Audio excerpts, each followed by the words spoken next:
We can put more chairs in the front. Yeah, we can do that. I think can you help set up one more line in front of us? Thank you. Thanks, Sean. Can make one more line right in front. We just kind of block the doors, yeah. That's emergency.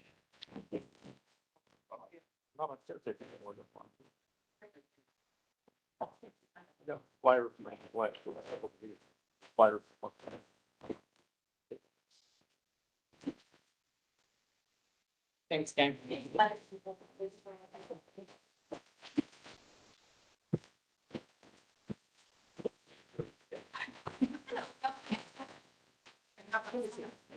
I know you got to be real up close, but that's okay. Thank you.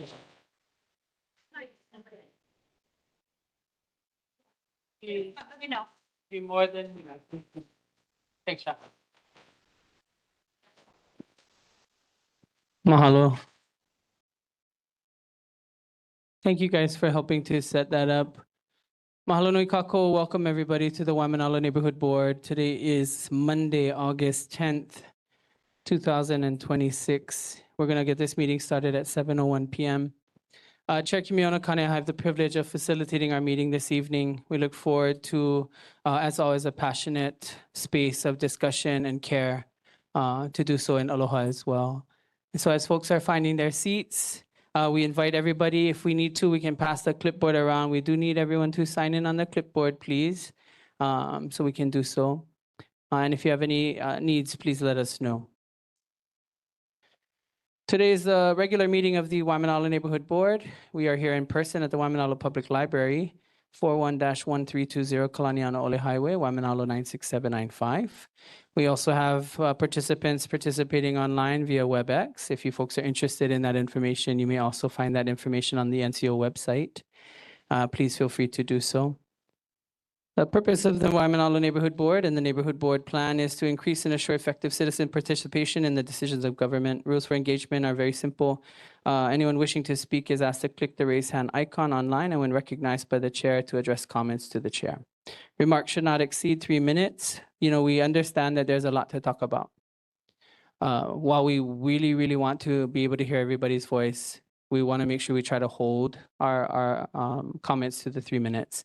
As best as we can, yeah. We don't want to be rude about cutting people off, but we do have a full agenda as always. And so we ask that we all participate in the fullness of the agenda, okay? This meeting is to hear your voice. So I want to make sure that that's also clear. It just does get really difficult for us to maintain that as we have a lot of things to talk about, yeah. Please state your first and last name for the record before moving into your comments or questions. Written testimony may also be submitted via email using the contact information listed on the Neighborhood Commission website. Aloha, akahai, meaning kindness to be expressed with tenderness. Lokahi, meaning unity to be expressed with harmony. Olu, meaning agreeable to be expressed with pleasantness. Ha'aha'a, meaning humility to be expressed with modesty. And ahonui, meaning patience to be expressed with perseverance in accordance with the Hawaii Revised Statutes, Chapter 5-7.5. We ask that people participate with aloha. It's very simple, yeah. And we share that as a community. I know we share that as a community. Notes, the board may not take action on any item that's not agendized. As required by the State Sunshine Law, HRS 92, specific issues not noted on the agenda cannot be voted on unless added to the agenda, which requires a 2/3 vote, 9 of this 13-member board to do so. Items that may be considered for adding to the agenda are not permitted. However, if the item may be added is of reasonable major importance and 2, action by the item by the board will affect a significant number of persons. Determination on whether a specific matter may be added to the agenda must be done on a case-by-case basis. We ask folks to silence all cell phones and electronic devices, and we note that the meeting is being recorded. For participants online who sit on the board, you will be asked to have your camera on during decision making, so please make that available. And it'd be a good opportunity to check to make sure your systems are working. We're gonna ask if anyone would like to open us up this evening. I know we ran through the little bit of the logistics, but anyone here able to provide pule for us this morning, this evening? Last to the table, Garu, yeah, Auntie. I saw that. I said last to the table. We'll give our vice chair an opportunity to sit, but Any of our public participants offering to offer oli or pule for us this evening? Palala, please. Mahalo.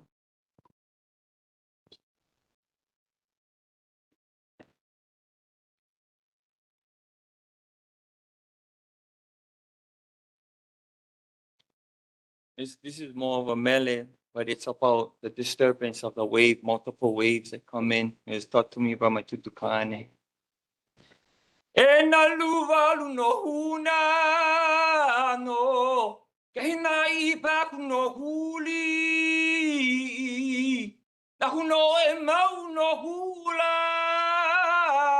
no, hole hama kuno huri. Mau kahela,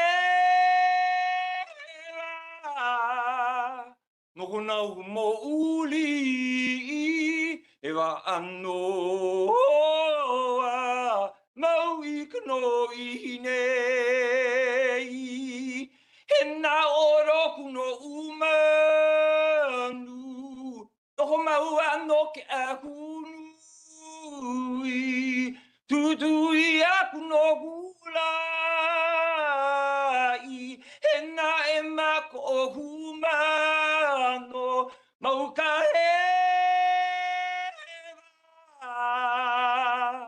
no kumau no uli e nani ka o no kukule ini nei e nanu valu no uli o la hui e manuno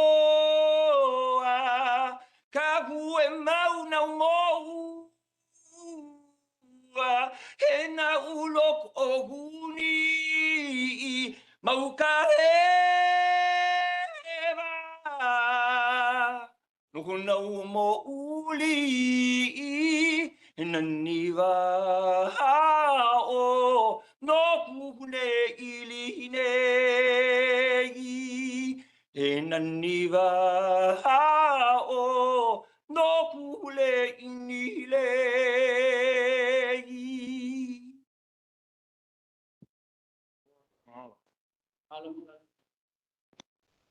Mahalo nui for that.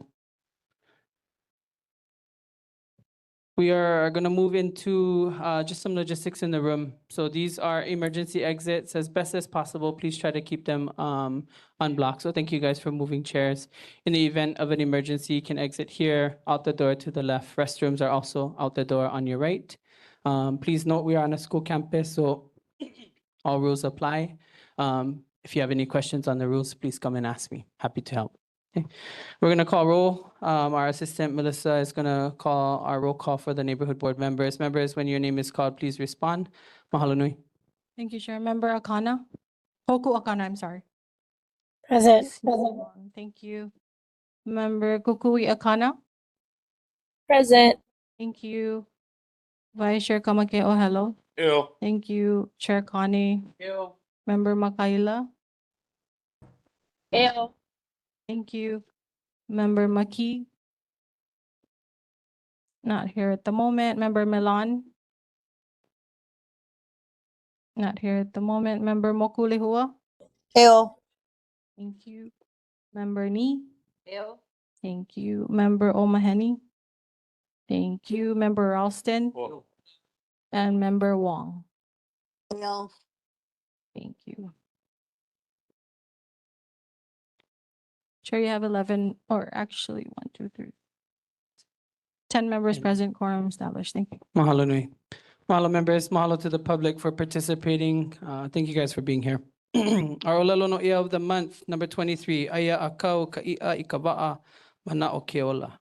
One can think of life after the fish is in the canoe. Before one feels elated and makes plans, he should first secure his fish. Again, olelo no ia of the month, number 23, aya akau ka'i'a ikawa'a mana'o keola. One can think of life after the fish is in the canoe. Before one feels elated and makes plans, he should first secure his fish. At this time, do we have any kupuna or any of our opio? Hoku, do we have any opio for our lohe? Ole kalamai akahi ole. ola Okay. ko iho. Mahalo, alipilikia. Anyone, we're not going to call out kupuna, but any kupuna in the room that would like to offer a moment of reflection or some words to the community at this time. We have determined some years ago that it was really important as we were losing our kupuna to make sure we have a place for them. If they ever needed to address us and it could be documented, we chose to make this one of those spaces. And so if there's any kupuna ever that feels that you have a message for us to learn from, or you have a mo'olelo that you want us to enshrine, please let us know. Any kupuna online, perhaps, that may be interested in providing tonight's message? Okay, seeing none. Again, that invitation is always present. Oh, perfect. Oh, I thought you was going to deliver our message. You're good. Mahalo ti. Again, it is the board's wish that we always have a space, and we mahalo hokuakana as well, because in that same space, we also get to hear the voices of our opio, and we've made that a priority as well. So we will continue to make sure that there is space available to folks. We do have one vacancy on the board. Are there any participants here this evening that wish to sit in that last vacancy? We have one vacancy to fill at an at-large position. Any folks present? Waimānalo residents? Seeing none. Anyone online to fill the last seat on the board? Seeing none. We welcome any participants that would like to sit here with the Waimānalo Neighborhood Board to fill the 13th seat for this community board. If you're interested, please reach out to us. Any one of the board members can help get some instruction and information towards you. So we'll go ahead and defer that to the next meeting. We're going to start off right now with Honolulu Fire Department, followed by HPD. Thanks for joining us, Captain. Thank you for having me. Good evening. To share some statistics from the month of July for our station here, Waimānalo.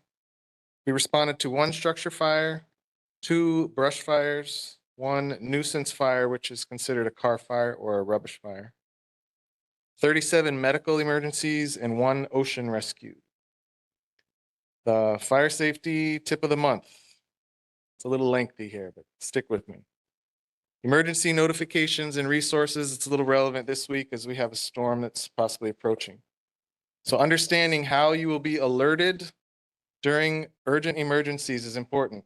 Knowing where to find accurate official information is a key part of being prepared. Learn more at honolulu.gov/dem/stay-informed. Some of the alert methods that can help you are the opt-in alerts. These notify individuals who have signed up to receive text alerts through their phone, email, or app push notifications. It's based on your preferences. The alerts are not sent based on your location, but rather for the whole island. Systems include HNL Alert and official government social media. Sign up at hnlalert.gov to receive notifications. Public alert and warning systems are comprised of 3 of these different methods. They deliver urgent life-saving information during immediate threats to public safety.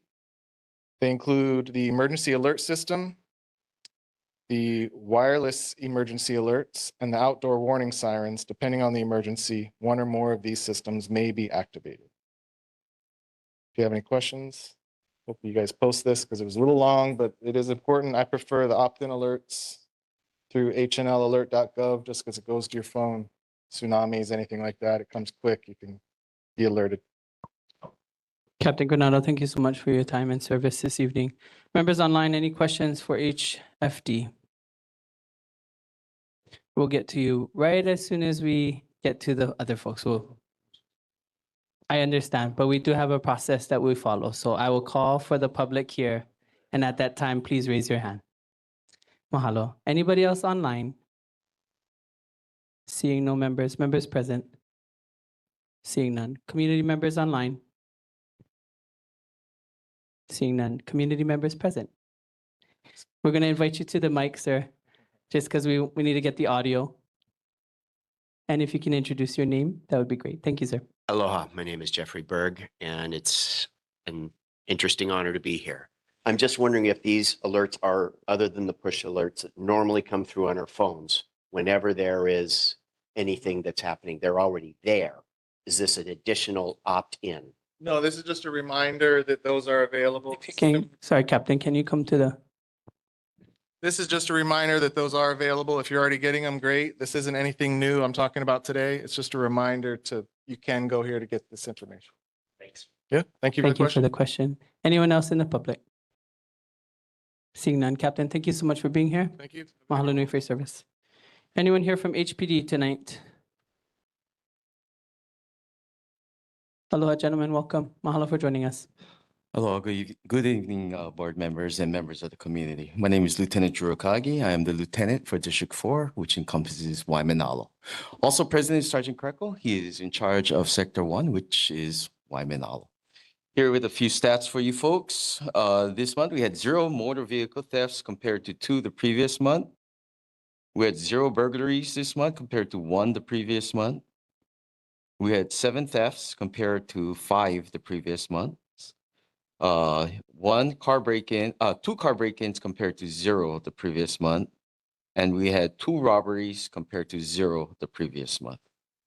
We had 498 calls for service compared to 526 calls of service the month before.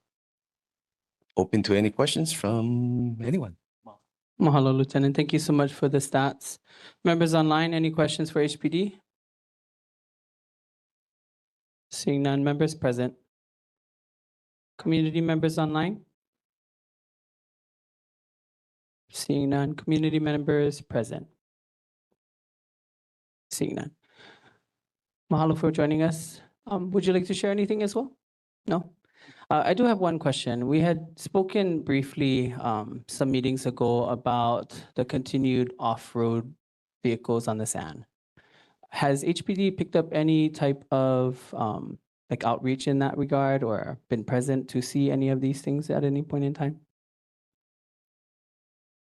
You know what? I don't know what stats we have regarding that, but Okay. I can send you an email and look that up. Yeah, regarding we'd stats. appreciate that. I think that's But we are aware that it's still ongoing. Sure. Because I watch Instagram. yeah. I see it on Instagram. Some of my friends in Waimānalo, they film in the morning, and I do see the tracks there. So we are aware of it and do our best to at least try and curb that. Is there any laws that we're allowed as community members that we can pursue if we take video? Yeah, we can generate something and make it. We can investigate it. Sure. And see, there's a lot of things that goes into it. Sure. Yeah, we can see the car, but for Hawaii law, we got to identify who the driver is of that vehicle. So it's a lead. Mhm. We're not going to turn it down, Mhm. but it is a lead Copy. towards the case. Yeah. Appreciate that. Any question? Check. Mahalo, Lieutenant. I have a follow-up question. Okay. What's the difference between the red light cameras that we see in town and a video of somebody breaking a law and driving on the beach? Can you please explain to us what the difference is? Because you just quoted Hawaii law. Mhm. You got to identify the driver. Mhm. However, the current law that governs, that allows these red light cameras to operate, they ticket the vehicle owner. Right. So what's the difference? I don't know the specifics of the camera system. I know for us, we got to identify the driver. So what specifics the DOT does to enable them to give those citations, I'm pretty sure they went through some legislation or something to get that passed. But as far as we go still yet, we got to make an identification of, because we got to cite the driver. We cannot cite the car. Mahalo. And just one last follow-up question, Chair, I promise. For the Hawaii law that you just cited, Mhm. can you please include that in the email? Absolutely. And then also identify, Regarding what? The beach? yeah, Okay. regarding those who are committing the infraction, Yes. that you must identify the driver. Yes. Yeah, because I want to know the difference, because no matter what, the vehicle is breaking the law. If we could just cite the vehicle, my life would be so much easier. You know, we just issue the citation out there, goes to the registered owner, they get all the fines, they kind of register the vehicle and so forth, you know. Yeah, and then, the Yes. policing begins in the Y- family. Yes, The I burden is hear also you. placed I back on the hear you. taxpayer. I hear you. I mean, but you're right. I don't know what exactly the DOT cameras got legislation passed to do that, but there is a difference between that. Mahalo. Yep. I absolutely. appreciate the response and Aloha. mahalo for your guys' service. Thank you. Thank you, gentlemen. Mahalo nui. Have a good night. Next up, we have the City and County of Honolulu Ocean Safety, Lieutenant Aka Tamashiro. Aka, thanks for joining us tonight. Yeah. Mahalo for being here. Hello, everyone. Mahalo for having me.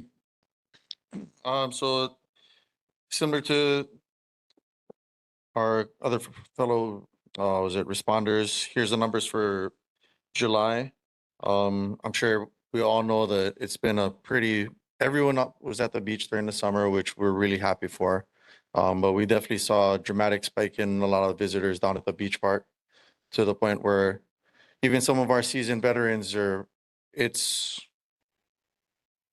getting as busy at the Tower 6 Alpha at the beach park as it is at Sandy Beach. So on a side note, we're jokingly call it six prevention, which is good because it keeps us busy, keeps us interacting with the community and whatnot. But we're definitely seeing a dramatic spike in popularity of the beach. For our breakdown, District 2, just for those of you that might not know, encompasses roughly from Kauai Beach Park across from Hoiloa Ridge all the way over to Kaneohe Bay, where we start to correspond with the North Shore lifeguards. So for us, we had 967 total calls for service. Out of those, we had 141 rescues, just shy of 2,000 preventative actions. And again, the preventative actions are anytime we see somebody heading into a possible dangerous area, whether it be dangerous shore break, strong currents or whatnot, that's when we're up, down, interacting with them, trying to give them better advice on a little bit safer way to go. Out of that, minor medical aids that involved was that with the ambulance, just shy of 400 with 382, and major medical aids would have been 15. To touch on, to get a little more specific onto some of those, some of our calls, I'm not sure if anyone was familiar with the 74-year-old male who had a stroke recently down at McDonald Land. We're really grateful that early prevention is, if you guys ever have any second guessing, if you ever have a question, call 911. It's so much easier for us to stand down than for us to get moving after somebody's already having trouble. But luckily, both towers from Hunananiho and the beach park were able to get there quickly, as well as the lieutenant truck. And so they were able to give them the best possible chance and get them into the ambulance, which we're always grateful for those guys.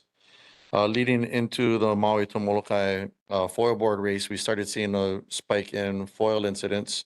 And sometimes a lot of them can be well-intentioned, but to get up onto the foil, and the foil boards are the guys that ride above the water, it is pretty hard. So, and it's going to take even the best guys a good amount of time to get up. So it'll look like they're struggling. So we'll get a lot of 911 calls, but I think we had maybe at least 15 to 20 of those where by the time we get there, they're up on foil. And once they're up and going, they're gone. But we have had swimmers in distress at Spitting Caves, as always, which is pretty standard for us during the summer. Multiple rescues at Hunananiho and the beach park. When we had those strong trade winds and the really high summer high tides, especially down at the beach park, if you guys can spread the word, even for local folks to the left of the tower, closer to the bathroom or comfort station, there's always two consistent rips, and the stronger the winds and the higher the tides, the bigger those rips are going to be running.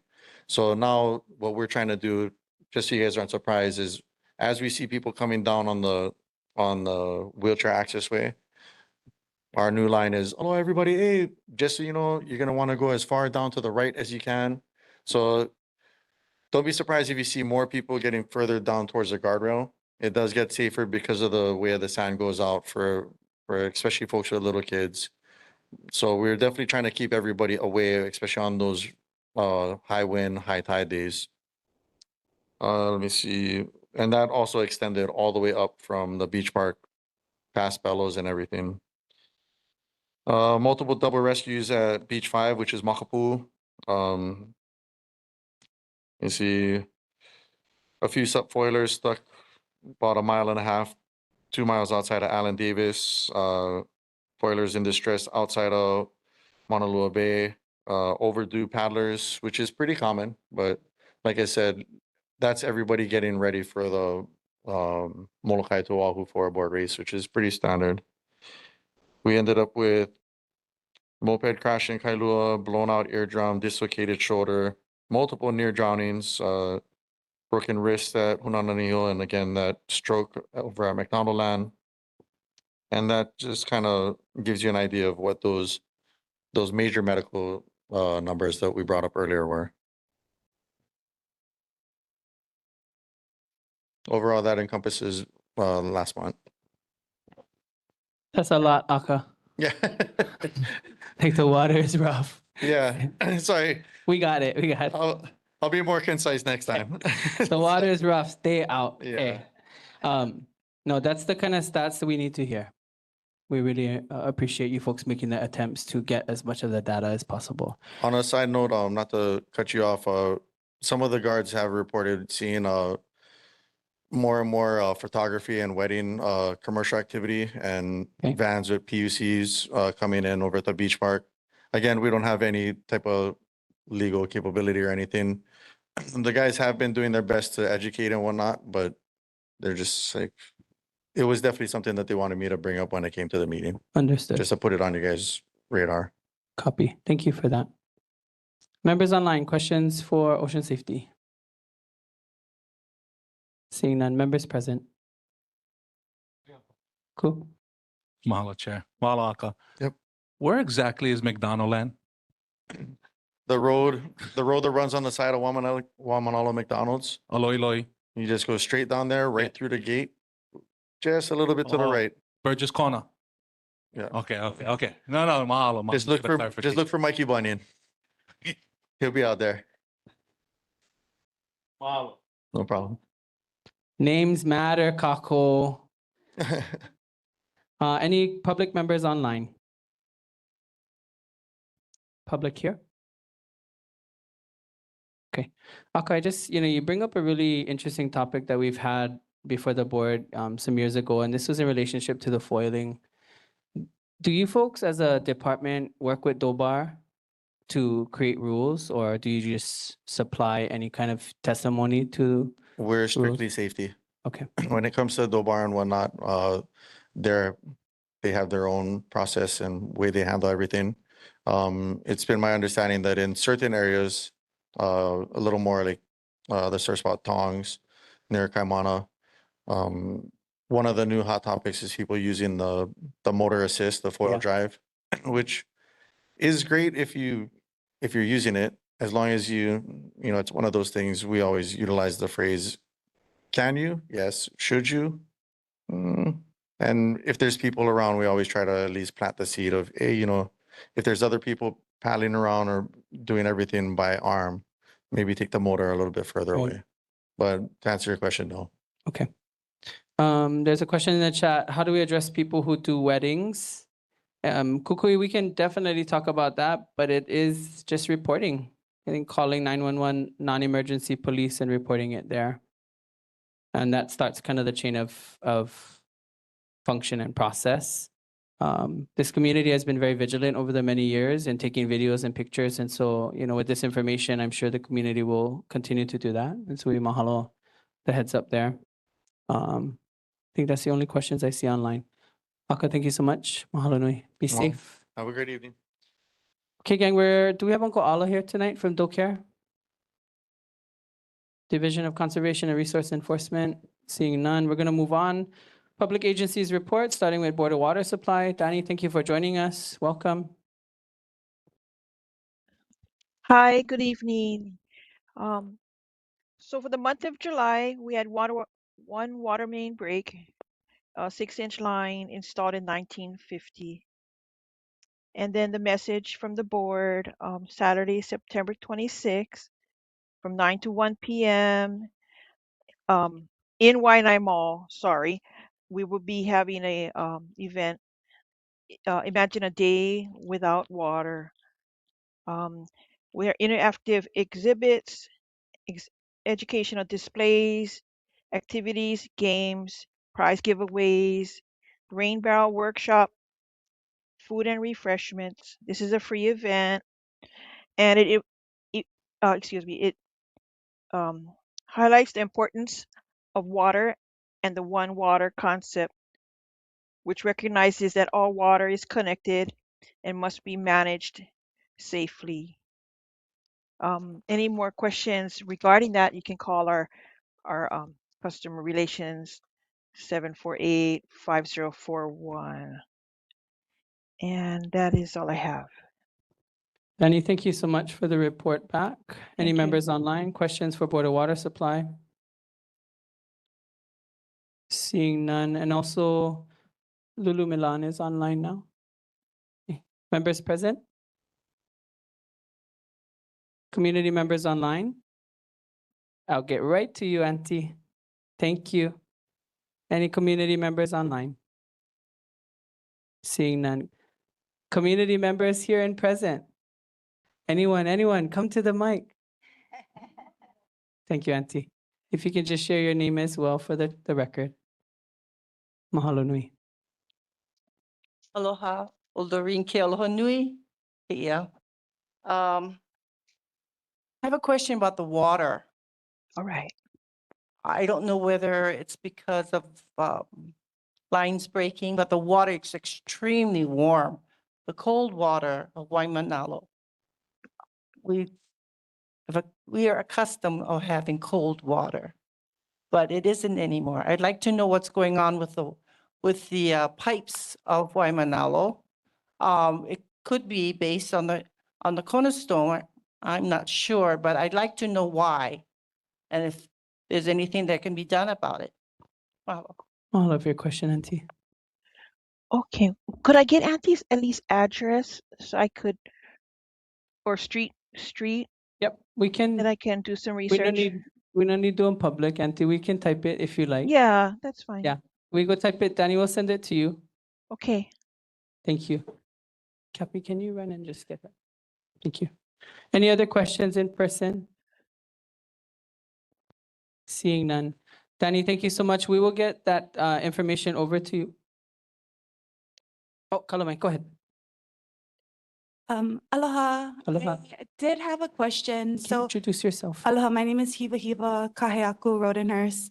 At our last board meeting, it was brought up that there was like caves and like known underwater areas where the the Mahi'ai Development LLC is building. And I just wanted to know if the Board of Water Supply had knew about those caves and knew about that water. Oh, okay. I can We can find also out send from you our a pin for that too, expert. Yeah. Danny. Yeah, we can get you an address for that. Okay. Mahalo, Hiva. Thank you. Okay, so just the two follow-ups from the community this time. We'll get the addresses over to you momentarily, Danny. Thank you. Thank you. Mahalo, have a good night. Thanks. Again, we're gonna move on. The mayor's rep, Director Thielen, is not available this evening, so we will read the following memo for the record. Dated August 10th, 2026, regular meeting. This month's highlights from Mayor's newsletter, Hawaii driver's license and state IDs get a new look and enhanced safety features for the first time in 17 years. Another step towards a reimagined Iwile Kuwili City advances Iwile Kuwili transit-oriented development vision. David Lazar, officially sworn as Honolulu Police Department's 13th Chief of Police. City celebrates 250-year anniversary of America with parade and reading of Declaration of Independence. Pump the brakes, city lowering school zone speed limits to improve safety, and national award highlights greener city parks. The August 2026 edition of the mayor's newsletter can be found online. Governor honolulu.gov/mayor/newsletter. Youth Climate Action Fund application window is open. The City Mayor's Office of Climate Change, Sustainability and Resilience, CCSR, and the Honolulu Youth Commission are implementing the Youth Climate Action Fund, which supports Oahu youth with up to $4,999 to design and implement a climate project. Applications will be accepted from July 27th through September 7th, 2026. To learn more and submit an application, please visit www.resilientoahu.org/YCAF. At this time, there are no follow-up responses to be shared from community concerns in previous meetings. Members online, are there any questions for the administration? Seeing none, members present, any questions for the administration? Community members online? Community members present, any questions for the mayor's office or the city administration? Come here, come to the mic. Thank you.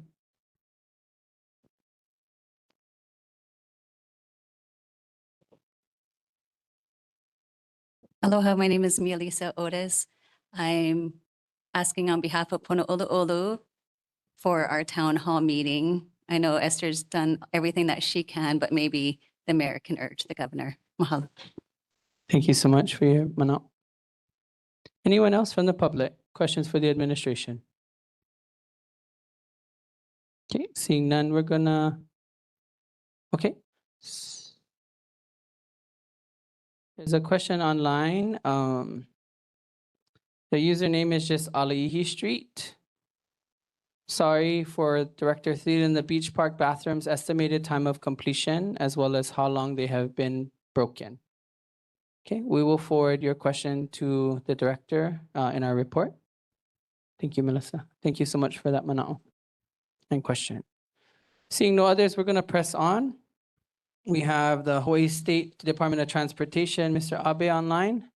Thank you for joining us, Mr. Abe. Thank you for your time. Yes, good evening, Chair Kane and members of the Waimānalo Neighborhood Board, Casey Abe from the State DOT Highways. The last month's meeting, I mentioned about some missing signs, graffiti, and overgrown vegetation. During my field inspection on July 31st, I was happy to see our maintenance crew had addressed the concerns. I was also happy to see our maintenance crew finally replace the rapid rectangular flashing beacon sign on Waimānalo Street that had been missing since March of this year. Unfortunately, during my field trip on the July 31st and this morning, I noticed more overgrowth, graffiti, and some signs that were knocked down and missing. I'll work with our maintenance crew on addressing these concerns. At the September 2025 neighborhood board meeting, I thanked board member Ralston for his August 11th email, and especially the picture shown in this slide concerning the unpaved shoulder on the Makai side of Colonial Highway from Tinker Road to the bus stop near Inaole Street, and non-existing crosswalk markings at the Tinker Road intersection. At the September meeting, I also mentioned that we were planning to install the new speed tables on both sides of Tinker Road intersection and new crosswalk markings and sign. This slide shows the plans for our new crosswalk markings and new signs prohibiting pedestrians from walking on the Makai shoulder. But during my field inspection on July 31st, I noticed the signs were installed but covered up. But during my quick field investigation this morning, I noticed our contractor installed the new speed humps, removed the covers of the speed hump signs, and installed temporary pavement markings. But they still need to stripe the new crosswalk markings before they can remove the covers from the pedestrian crossing signs. I'm checking with our district office as to when the contractor will complete the project and report back at a future meeting. And finally, at the January 26th meeting, I thank Board Member Ralston for his December 30 email and Galaxy pictures that showed 3 locations on the Makai side of Nalu Street that is experiencing erosion problems due to the rainwater runoff from Kalaniʻi Highway. At the March meeting, I shared this slide that showed a sketch drawing of our temporary fix that was developed by our in-house geotechnical engineer. And I'm happy to report that during my July 31st field inspection, our district office finally installed our temporary fix at the worst of the 3 locations. Unfortunately, our maintenance crew still needs to address the other 2 locations, so I'll follow up with them and report back at a future meeting. This concludes my report. I can take any questions at this time. Mahalo nui, Mr. Abe. Thank you so much for the report. Online, Hoku? Aloha. First of all, I want to apologize because this question might have been answered in a past meeting and I might not have been on or paying attention. I was just wondering, the speed tables that are being added at that turn by Haleapuni going down to Tinker Road, aside from a sidewalk, it seems, is there any other justification for adding these many speed bumps at a curved area? Normally the speed bumps are only added to straightaways. And are there future plans to add more speed bumps? Because currently I count 11 from the start of Waimānalo all the way to Kaiona. Yes, I can check back with our traffic branch who does the traffic study to find out why they decided to install the speed table right by the curve, and I can get back to you on that. But as for the number of speed tables installed, again, we do work with the neighborhood board on these speed tables, and it was requested the year 2 years ago about the speeding along that area. Okay, I mean, thank you for that. I was just wondering what if there was plans for more, and I probably should check with Member Ralston. I was just wondering because that's been brought up to me by other community members that they're counting how many speed bumps and they're wondering if there's going to be a lot more and what's the Yes. justification. Is somebody keeping track of speed? Like, where's the data that supports this many speed bumps? Again, it starts off with complaints from the neighborhood and the public, and then we ask them to work with the neighborhood board. Another location that the board approved, and I'm still working with our traffic and district maintenance, is the raised crosswalk by McDonald's. Right now, it's just a crosswalk, but I got the go-ahead from the neighborhood board to convert it to a raised crosswalk. And then there's another request by the I think it was at elementary, the preschool, further down. I'm just waiting for the board to determine what side of the preschool they would like to have that next table. But again, we do get approval and support from the neighborhood board before we do anything. I appreciate that. I'm not accusing anybody of anything. I was just trying to bring that up because it's been asked of me in the public and this is recorded and it's, up to date. And I used to be on that subcommittee, so I understand how this works. I just wanted to raise that question because maybe we should change it from Kalaniani Ole Highway to Avenue because it's no longer a highway. Thanks. Mahalo for that. Any other members online? Hearing none, members present? Kuike? Mahalo, Chair. Mahalo, Casey. First of all, mahalo for your special attention to our beautiful community here in Waimānalo. Just got a few questions for you. Don't know if you were following, but when our HPD providers presented earlier, I asked him a question, and then he referenced the Department of Transportation. So here's my question. Can you, it's not for tonight, if you can do some due diligence and then report back when you have the information. But I'm interested to know about the red light cameras and how they operate and who's responsible. Because I believe the county is responsible when the tickets are issued. So I just would like to know how their program operates, who's responsible for that program, and how the rules or the ordinances or, that's relative to the program came to be. And then a second question I have for you is the entrance to Tinker Road. How far in did the repaving occur, the ingress, egress? And then who paid for that and how much did it cost? I'd like to know that. Mahalo nui, Casey. Sure. Chair, I yield back. Mahalo. Casey, are you able to, did you get all of that information or do you want us to send it to you written? Okay, you can send it to so I can confirm. Sure. Copy. Okay, we can do that. Thank you. Any other members present? Community members online, I did see 2 comments that I'll just read out loud, unless you're willing to unmute and share. Lisa, would you like to share your comments?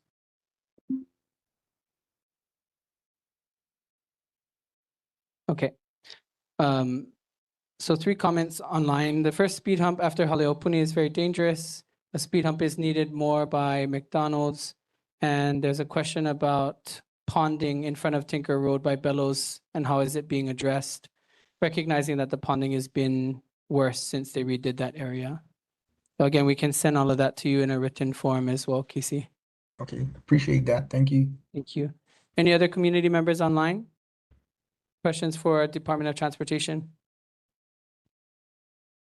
Seeing none. Members present. Come, Josh. Thank you.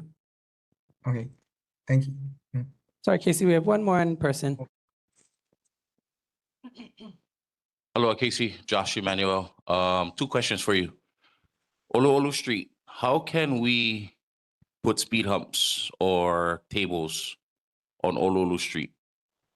That's my first question. What do I need to do? From what I'm hearing from you, it's we need to go to the neighborhood board and put in complaints. Second question is when Kalaniana Ole has traffic, they filter through Olu Street and it becomes a raceway park. How do we protect our keiki or how do we protect our families living on that street from having a vehicle speeding up and down that road 60 miles per hour, ending up in one of the homes? Mahalo, Josh. Thank you for those comments. Yeah. Olu Street is a very different situation because it's DHHL. So it runs us through a different process beyond. Yeah. Yeah, Olu Street is a city street. Yeah. And Yep. again, 100%. gotta work with the city's We got representatives, you. Director Thielen. But just being that the traffic from Cal Highway does affect, the state can work with the city and help expediting the installation of the speed humps on Olu Street. But yeah, it has to get approved from the city first because that's the city street. Thank you, Casey. We can work on that. That's not a problem. And we'll get you some of that information. Hiva, you have a question? One more question for DOT? Aloha, my name is Hiva Kaheaku Rodenhurst. I heard earlier that we're talking about traffic cameras. I did want to know if the Department of Transportation was also involved with the flock cameras. I also heard that they have those devices set up in residential areas as well, like on telephone poles and things. I'm not sure if it's true, but I did want to know if we did have those things within our community, like where are they located? And if your department's the people to contact about that. Right now, we only have the traffic red light running cameras at the 10 intersections in the in downtown Honolulu area. And that also can do speeding. So we have only 10 locations right now. Are you trying to find information on those 10 locations or just in terms of the community? Yeah, within the community. So may I just like clarify too? I believe like those flock like cameras and listening devices. I mean, I believe it was those devices that are also set up at what's it called? Like the blowhole and at Makapu'u. And I am just hearing that they're also like set up near residential homes. And I'm not sure if that's a private company or that's also with the state. That I'm not sure. Maybe the governor's rep would know because that would be probably another. The blowhole area belongs to the Department of Land and Natural Resources. So that's not a state agency that normally the governor would take that question and reach out to the other state agencies. Okay, mahalo. I think, Hiva, that's a part of a program with HPD. Yeah, so I think we can get HPD to share a little bit more about it if you're curious about it. Yeah. Okay. Casey, thank you so much for the report. We will get information over to you. And we mahalo you for your time. Thank you. All right. right, gang, we're gonna move on to education reports. Do we have anyone from Waimānalo Elementary and Intermediate School? Hearing none. Blanche Pope Elementary School? Hearing none. Malamahanua Public Charter School? Okay. Denise, are you online? Aloha. Aloha, Mai. Do you want, because we wanted to do a report with Waimānalo Kai, Mm-hmm. should we wait for Kailua or would you like me to just report now? No, you can report now. Okay, sounds Thank you. And then we'll call Miley up after. okay. I'm trying to share my screen. How's that working? Seem to not work, but I sent you and Copy and Miley the video, the slide deck. Okay. Or maybe it'll work now. Hold on. No.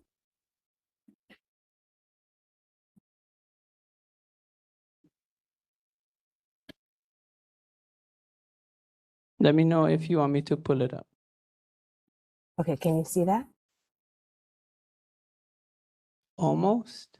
There we go. Okay, Yep, you're good to fabulous. go. Aloha mai kako. Mahalo for your patience and mahalo for allowing us to share this evening. See, we want to start off. I haven't been in a while, but wanting to share our celebrations of our 5th and 8th graders. Our 8th graders as they puka from our kula and are moving on to high school. And then our 5th graders who also celebrated with their kihe ceremony following the defense and moving on to prepare for their 6th grade sale. We also want to share about our continued partnership with Alaska Natives and Kamakau as we were able to bring up another cohort to Alaska and engage in STEM learning. They were a small cohort from both kula were able to do energy grids and build their own laptop computers, their own desktop computers, of which they got a laptop computer, and engage in a variety of different STEM activities in collaboration with new friends from Alaska and the Native Alaskans. We also, in modeling after the ANSET program, we have our own program in Hawaii where we were able to, again, between Kamakau and Malamahanua, we visited Jebsam, we were at Waikalua Loko'i'a, and just being able to engage in a variety of ways of looking at health and wellness from a Kanaka perspective and a variety of different careers that they can get involved with. Working with WCC, Jebsam, we did Aipono and workshops, as well as working at a variety of different community partners. Really learning about all the different options that they may want to be involved with when it comes to health and well-being careers. We celebrated our brand new kindergarten class. Our Papahoku get together that first week, and on that last day of the week, they do a huaka'i to ehukai. So this is just our ohana picture with our brand new babies that have joined us this year. The start of the school was an amazing one. Again, starting off with protocol with sunrise with our kumu. And just our haumana got immediately to work. And so it's been a fabulous start to the school year, and we're excited about all that we're going to be able to accomplish moving forward this year. And we wanted to share the time with Huimalamo Okekai as we strengthen our partnership. But do you want me to pause for now and do this part later? No, I think we can just keep going, and then we'll do questions for both after. Okay, so I'll pass this off to Maile with the facilities update. Thank you. Aloha mai kako. I'm Maile Assam. I'm the executive director at Huimalamo Kekai. We are gonna just share some updates. We'll start off with facilities updates. We will be clearing our site. Those of you who have been in attendance for a while know that we are building the K through 8th campus in partnership with Malama Public Charter School at our Hui Malamo Kekai site. So we are in the process of finalizing our permits, and we just want to keep you guys all in the loop. We'll be clearing around mid-September, October. And we are also full throttle underway with some site improvements. I don't know if anybody noticed, we have a new color. So we're doing painting, roofing. The deck is getting finished and we're rethatching our hale ba'a. For program updates, we are fully funded this year. You can expect the regular programs. I know it's been funky for the past year or so, with a couple of additional programs that will be piloted. So the first pilot will be our fall break and spring break intermissions for the first time. We're going to continue with our after-school program that runs October through May. And our summer program is also fully funded. I know last year we had to do a reduced 2-week instead of the regular 4-week. This year we have the 4-week planned. We also have a multi-generational La'au Lapa'au program centered on the Ohana and culture-based education, Hawaiian culture-based education. We will also be piloting an ocean safety and stewardship program that is a Kaya Ulu pathway program. All of us know, especially in community like ours, and the things that we've experienced in the past with Kona lows, and we've seen it even in across the Pai'aina in Lahaina. Community is the first responders. The first to show up is community. And so we really feel that it's important to support and educate our community. And so this would be an opportunity for OPO and young adults to get lifeguard certified. So it'd be first aid, CPR, as well as lifeguard certifications. And another announcement is that we have taken over the kuleana of Papahana Hanauma, which is a city and county partnership contract to do the education at Hanauma Bay. And we are encouraging all of you to come and participate. As Kanaka and as Kama'aina, we belong in all spaces. And Hanauma Bay is not a tourist attraction, it is Wahipana. And so we ask that you all return and reach out to us.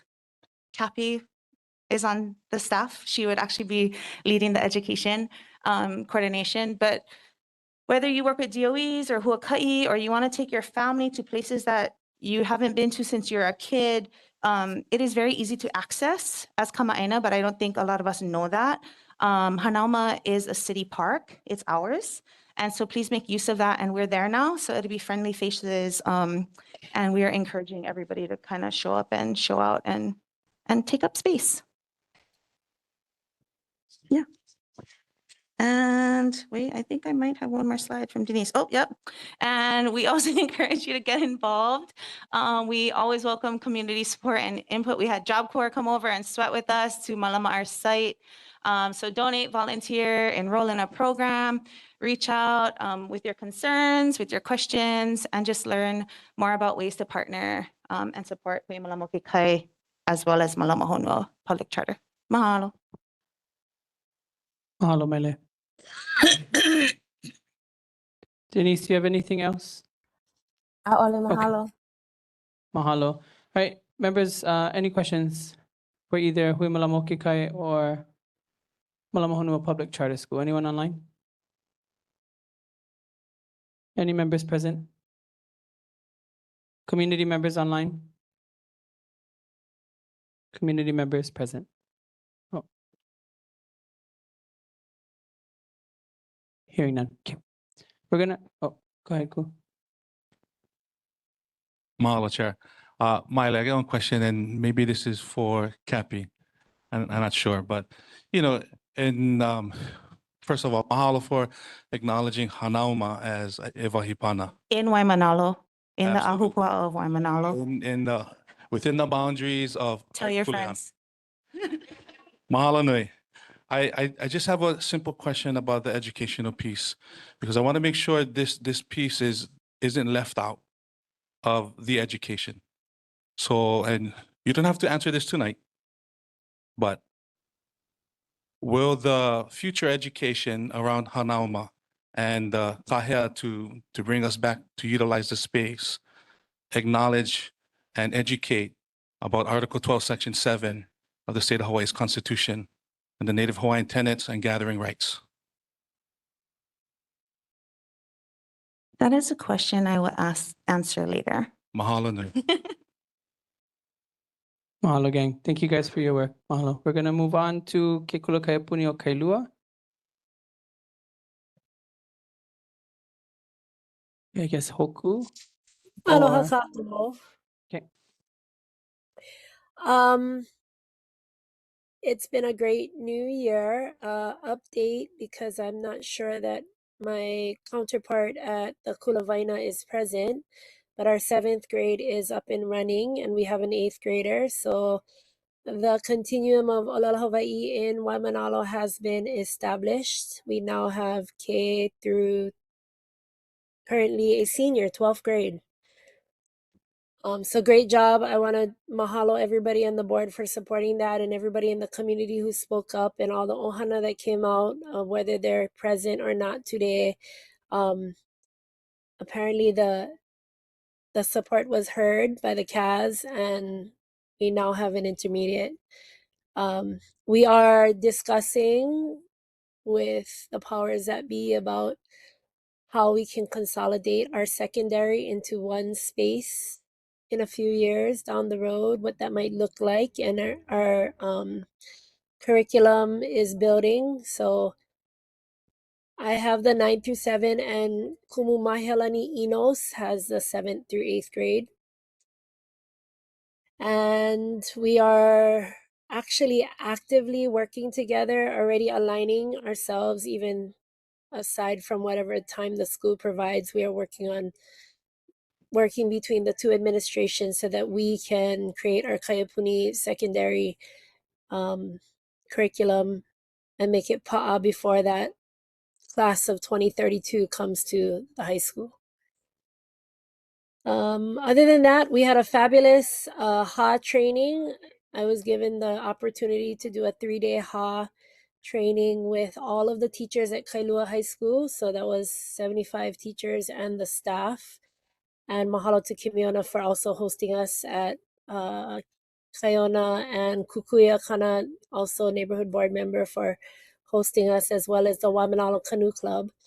And our teachers are excited and ecstatic that it's going to impact curriculum. So I'd like to also mahalo our po'o for giving us the time and space at least once a month to reconnect with that experience and incorporate that into their curriculum to level up our entire school to a Hawaiian culture-based education system.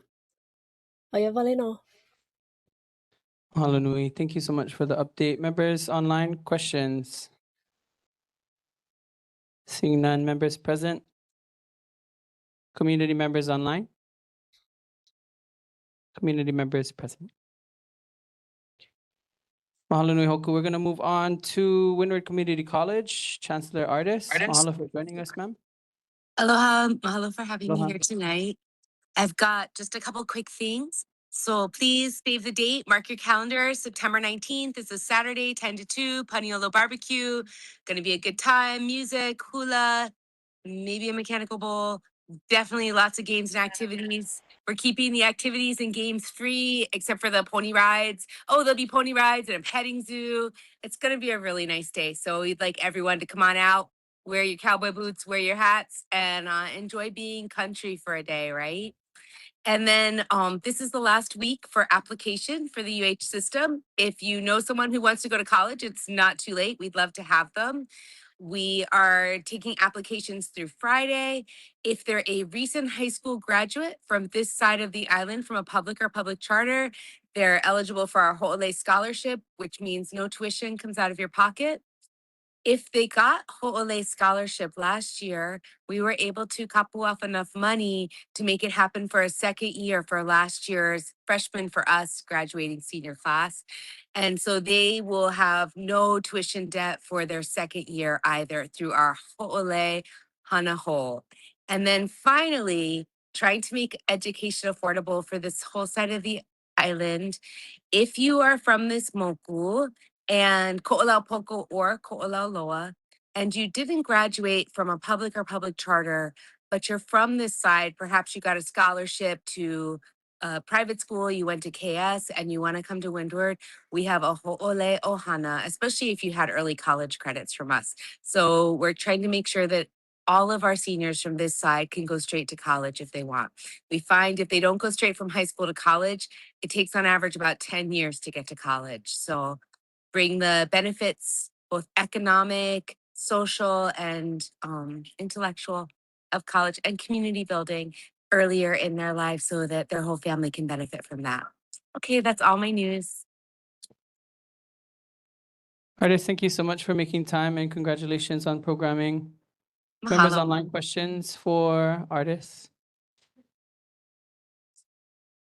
Ooh, I forgot. We just added a trades pathway. So if someone wants to come for a semester, get their math and English for the trades out of the way and take a course on decision making in trades careers. Should I be a welder, a carpenter, a plumber? We have a pathway for that as well. Sorry, that's my brand new curriculum. Congratulations, noted. Seeing no members online, members present? Seeing none, community members online? Community members present? Seeing none. Thank you so very much for being here, Chancellor. Mahalo nui. Mahalo nui ya'oi. We're going to move on to University of Hawaii College of Tropical Agriculture and Human Resources. Lima on the call. She's traveling right now. Yeah. Yep. Okay. Safe travels, Auntie. Hawaii Job Corps, Miss Julie. Thank you for joining us tonight. Mahalo. Aloha, everyone. Julie Dugan, Hawaii Job Corps, and this is my colleague, Celeste Parker. I'm just going to give a few updates and then yield my time to my colleague.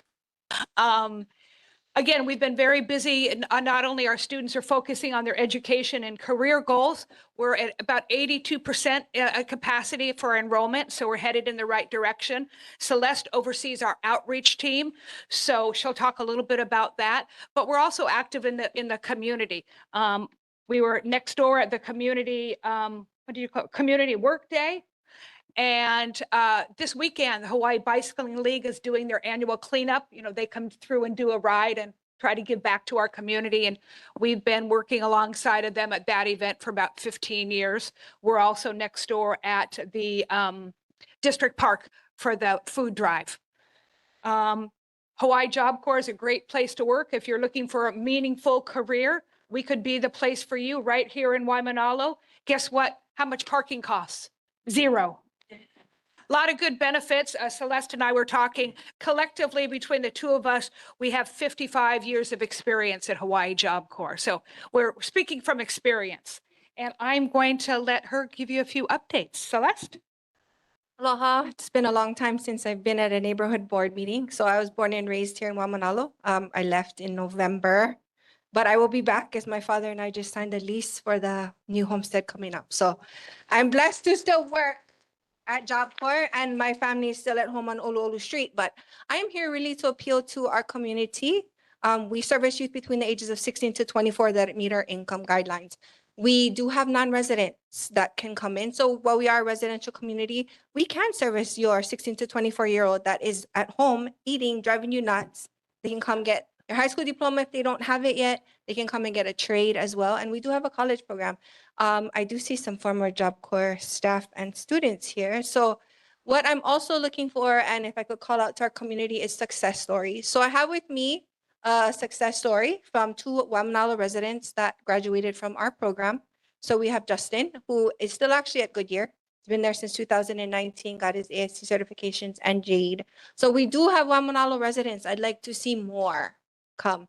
So I have our brochures and these flyers up here if you wanted to take a look at them. And I'll get my business cards if you guys do have anyone who is Job Corps alumni and would like to be on our success stars as we're starting a new Hall of Fame. I would love to showcase Waimānalo. Mahalo. Mahalo to Julie and Celeste. If you could just please stand by for maybe some questions.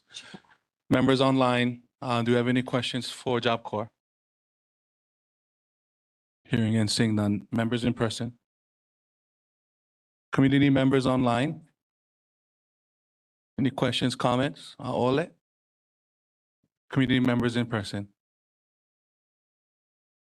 Hearing and seeing, I have one question. Mahalo, Celeste, for sharing a little bit about what you do and what the Kahea is for our community.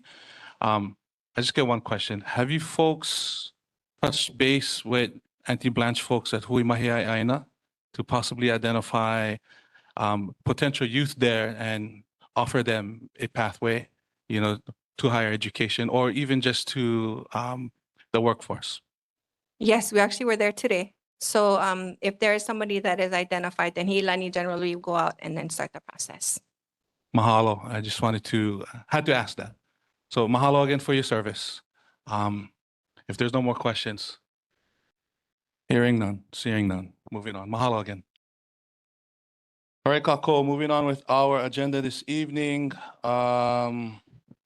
Next up is our community groups and community services report, Waimānalo Health Center. Is Jasmine online? Aloha, yes, I'm online. Aloha, you have the floor. Thank you. I just wanted to share that last week we celebrated Community Health Center Week. That's an annual celebration across the U.S. that just raises awareness about health centers and our mission and what we do. And for us at Waimānalo Health Center, we just want to say thank you to our community, to our patients, to our partners, and to our wonderful staff. So I just wanted to mahalo everyone for the support. Last week was a wonderful week. Next, we have our presentation. So I'd like to give the rest of the time to our school-based health team.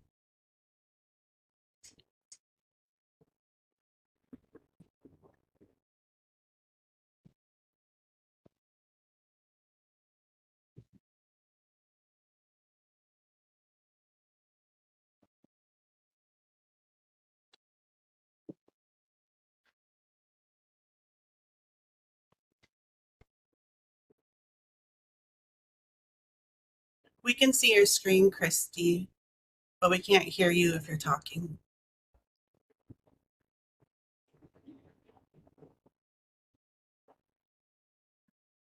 Okay, can you hear me now? I'm so sorry. Yep. Yes, we can. Okay, mahalo. All right, so I'll go ahead and present here. So aloha, everybody. My name is Christy Carvalho, and I'm the Director of School Health Services at the Waimānalo Health Center. I'm also proud to say that I was born and raised right here in Waimānalo Homestead. Joining me tonight is Tiare Surya, who is one of our registered nurses. So again, we both work with the Waimānalo Health Center and are here to share a little bit about the services we provide within our community and especially at the Waimānalo Elementary and Intermediate School. So here is my lovely office. It's located across the street in O Building. So if you're familiar with the campus, it's right behind S1 or the music room. And it's through our Kui Kamana Youth Program that we have this lovely classroom. We provide services directly on campus to help support the health and well-being of our students. We do have drop-in hours during the morning, recess, lunch, and after school. Our goal is to provide students with a safe, welcoming, and fun environment where they can come and hang out, talk story, ask for help, or even get some assistance with their schoolwork. Sometimes students just need a safe place to decompress or someone they can talk to, and we want our space to be always available for them. At this time, our drop-in space is primarily available to the intermediate school students, and that is only because of the location of our room. The school doesn't really allow the younger elementary students access to that area, so unfortunately, we aren't able to offer the same drop-in opportunity to them at this time. I'm also a health educator along with my colleague Amber Tai. We support the school's after-school program called Uplink, and we incorporate health and wellness education into the student activities. Typically, our sessions include a brief health education component, followed by a physical outdoor activity, of course, if weather permits. We try to make the topics engaging and relevant to the students. Some areas we cover would be like nutrition, health careers, how the body functions, and other health and wellness topics. We also work closely with the school to address topics that are that they feel are important or that students may need additional support or education around.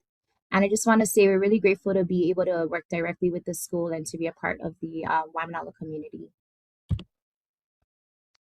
Aloha, I'm Tiare. So I'm the Sorry, school Tiare, based. quick. Kalamai gang, I don't mean to stop you. Christy, if you're sharing, can you hide that screen real quick? Oh, That sorry, information Kalamai. screen at the bottom? No Okay, problem. Okay, sorry. mahalo. Sorry to cut you off, gang. Go ahead. No worries. Aloha, I'm Tiare. I'm the school based health nurse.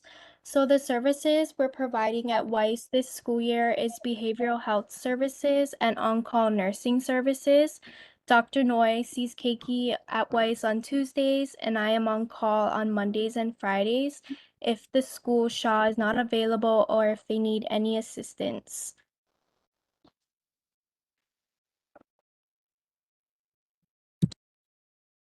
And then this is the services we provide at the health center for registered school-based health patients. If parents are interested in their keiki being seen at the clinic, we provide vaccinations, sports physicals, annual physicals, and well child visits. And we're gonna have registration packets available at the school office for anybody interested. Mahalo, everybody, for your time. Thank you. Okay. Mahalo nui. Thank you, ladies, for your guys' work and your presentation this evening. Members online, questions for the Health Center? Or our presenters? Seeing none, members present? Seeing none, community members online? And community members present? Yep, Rep. Martin, thank you. Aloha, Lisa Martin here. First, thank you for your work. Really appreciate it.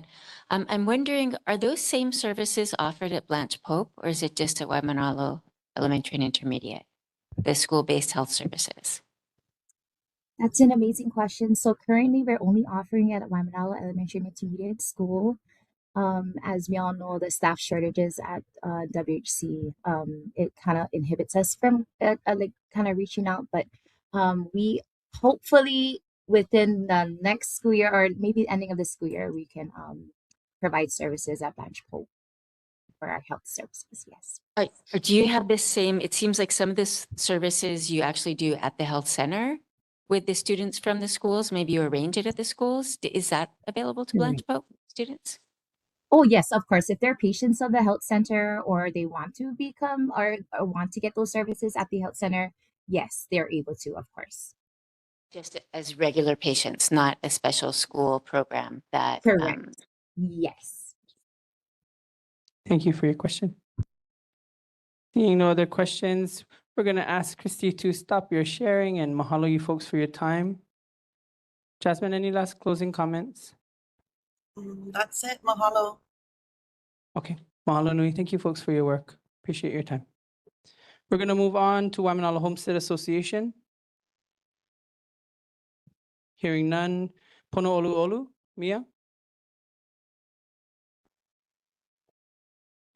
Mahalo for joining us. Aloha, my name is Mia Lisa Otis. I represent Pono Olu Olu. This past Thursday, there was an article about Waimānalo Homeless Village by developer Dwayne Kurisu, Mel Kaneshige, and John Dean. Those three men are Ma'iai Development, with co-signatories engineer Dexter Kubota, contractor Russell Yamamoto, architects Lloyd Sueda, Gordon Furatani, and Randy Hiraki. Dwayne Kurisu is a minority owner of the Star Advertiser. He owns AIO Foundation and Mahiai Development LLC. So you can see how the narrative is spun. For example, the article says 188 people from Waimānalo. If you look at the map, it's 155 units, which is about 500 people statewide. So probably just a quarter of them would be from Waimānalo, and they have to accept statewide. This past Saturday, we held space on Alaihi, Olu'olu, and Kalani Anaole.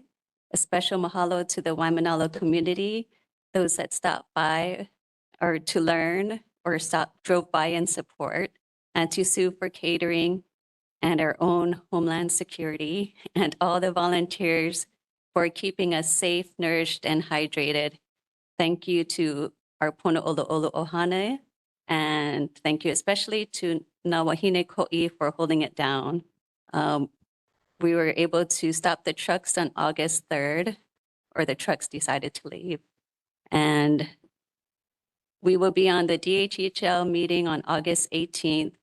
And the DHEHL inspectors have been talking to complaints, or people that have been putting in complaints and going to their residences. And there's some forms on the table with our petition and flyers. This past Friday, we went to the governor's office to hand deliver our demand for a town hall. And it was sent to the following agencies.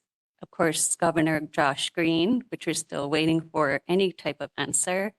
Developers, Mahiai Development LLC, the Lieutenant Governor Keith Reagan, DHHL, State of Hawaii has a long list of DHS, DOH, DLNR, SHIPD, Department of Ag, Department of Business, Economic Development and Tourism, Department of Law Enforcement. For City Council, we have Esther Kia Aina, Department of Permit and Planning, the Emergency Management, the Fire Department, Police Department, Board of Water Supply, and we submitted a letter to the Neighborhood Board. And also, we would request that Senator Chris Lee and Representative Lisa Martin. And I have Hiva here to go a little further into the our request. Surprise. Aloha again. My name is Hiva Kahiako, road nurse. So we, of course, from last month, where this month, a lot of our community members submitted requests to the governor and hasn't heard back anything. So we are asking that our Waimānalo Community Board please help and support us so that we can, as a community and for Pono Olu Olu, try and get this to happen sooner than later. You know, it is going to be the rainy season, and we are concerned that we don't want anything bad to happen, you know, to people's homes, their well-being. And if we could just get your support, I'm not too sure what the process is, but we are requesting that. I am going to send you the letter as a PDF to everyone, but I'm just having not good connection right now. Yeah. Mahalo. Mahalo. There is a Wi-Fi if you want to use it. It's the Hawaii State Library one. Just click the box and then you should be able to go. Let us know if you need help with that. Any other comments from you folks? Yes, so another comment that I just want to make is that if you guys haven't signed our petition, or if you guys want to know more, please reach out to us. You can also reach out to us at our Pono Olu Olu admin email. It's ponooluoluadmin@gmail.com. And just personally, I know I'm hearing a lot of things and I'm seeing a lot of things online. And I just want to make it clear that we are just concerned for the health and safety of the Hawaiian Home beneficiaries. You know, it's not an attack. Homelessness, it's not an attack on Auntie Blanche and the people that live there. We did wave signs just to bring awareness. And I was kind of hoping that, you know, when we were waving signs that the people would come over and speak with us. But of course, I can understand how they could feel threatened because that is, you know, a program that is helping them. I just want to say that like houselessness is nothing new to Hawaiians. Drug addiction is nothing new to Hawaiians. Displacement is nothing new to us. This is our story, but we do care about the process, right? We feel that they deserve not like a rush situation, but we want them to be safe as well. And we want our community to be safe as well. So I don't want the Hawaiian versus Hawaiian because that's not what it is. And I really wish the people would stop saying that, you know. Mahalo. Mahalo. Thank you. Members online, questions for Pono Olu Olu? Members present? I have a question. Question? Yep. Mia, I'm not sure if you can answer this question, but you mentioned. Introduce yourself. Oh, thank you. I'm Karen O'Mahony, Neighborhood Board Meeting member. I was wondering about the DHHL meeting that you mentioned. So it sounds like they're making time to hear people's mana'o and complaints. And I'm wondering, is that something that we can participate in person, online? Do you happen to have those details? For the DHHL complaints, it's just straight to DHHL. We're thinking about hosting another community meeting, and I see this here. There was a community meeting, but it's not exactly who we wanted to meet with. It was going to be hosted by Mahiai Development LLC, but it got canceled. And Esther said she's going to talk more on that. So we'll keep everyone in.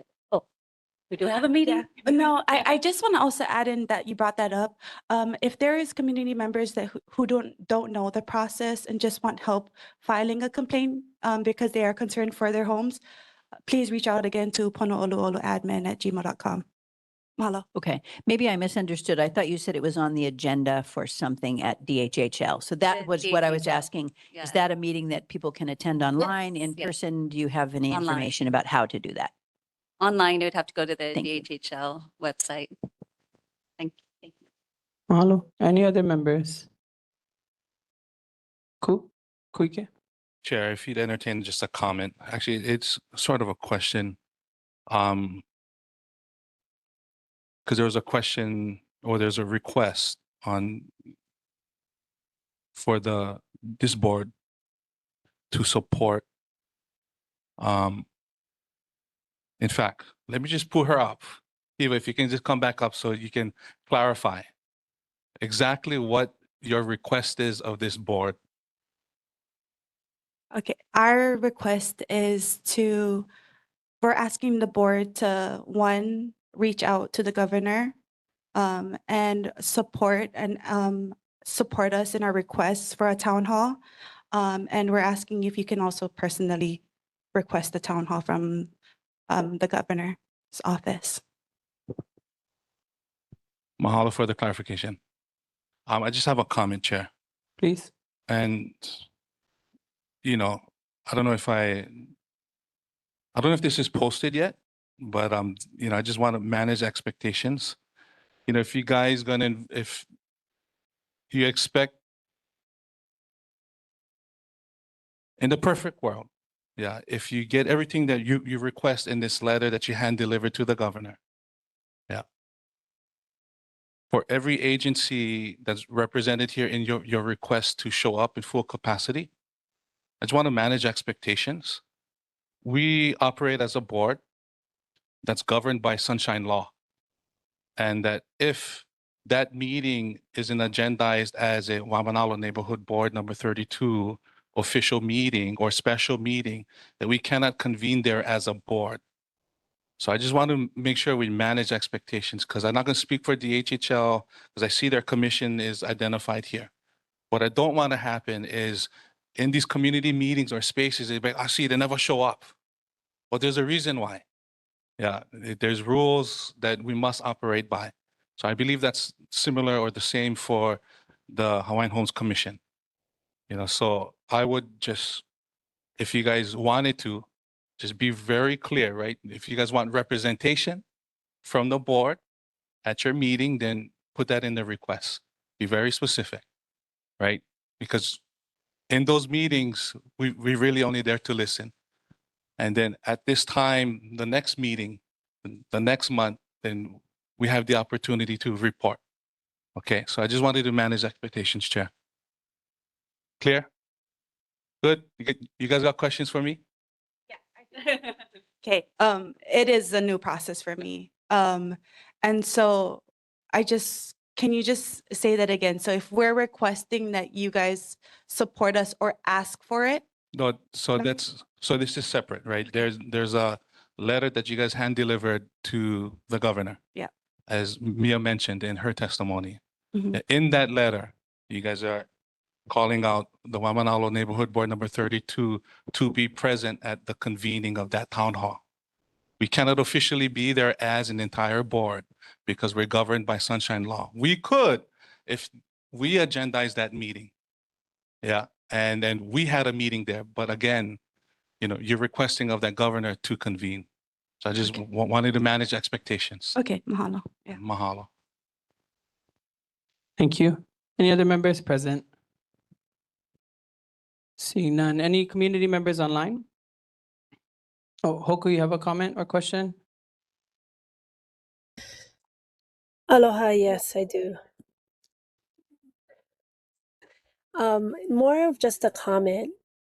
I know that I want to acknowledge that there is discussion amongst the community that this is pitting Hawaiians against Hawaiians, and I want to be on record saying it is pitting Hawaiians against Hawaiians. Not to say that the Hawaiians are the ones causing this conflict. It's being caused by the people outside developing. So just wanted to make that differentiation from what's been publicly noted. Mahalo for your comment. Community members online? Questions for Pono Oluolu? Community members present? Kukana? Aloha mai kako Kukana, community member. Aloha. So you folks officially requested a town hall meeting to the governor on what date?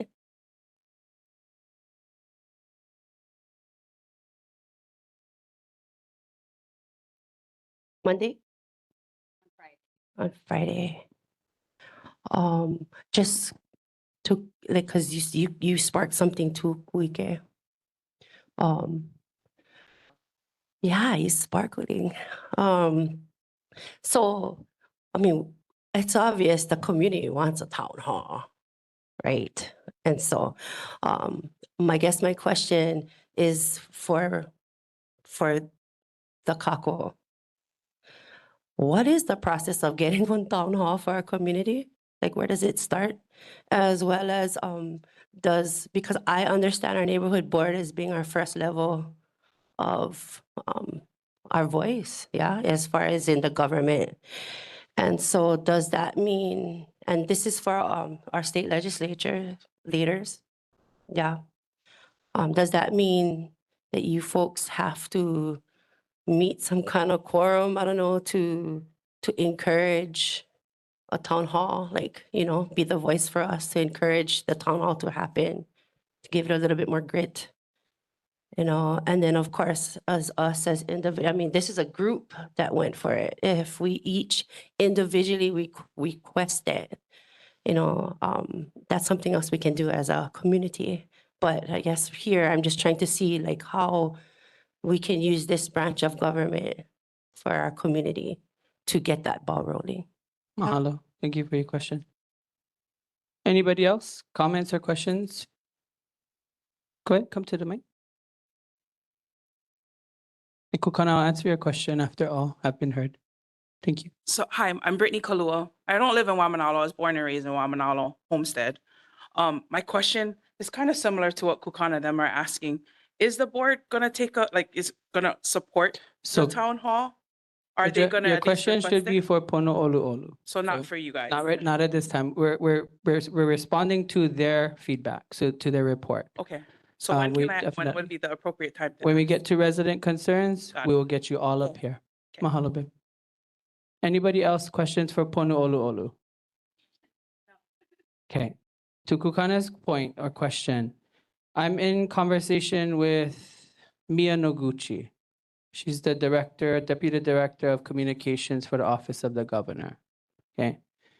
6 hours ago today, 2:13 p.m., she reached out because it has come to her attention that concerns relating to the scheduling of a meeting being requested by the community with Auntie Blanche and the project operator and her builder will be calling a public meeting on the project in the near future. And when the date is determined, the governor's office will be in attendance with other state department leaders when it occurs.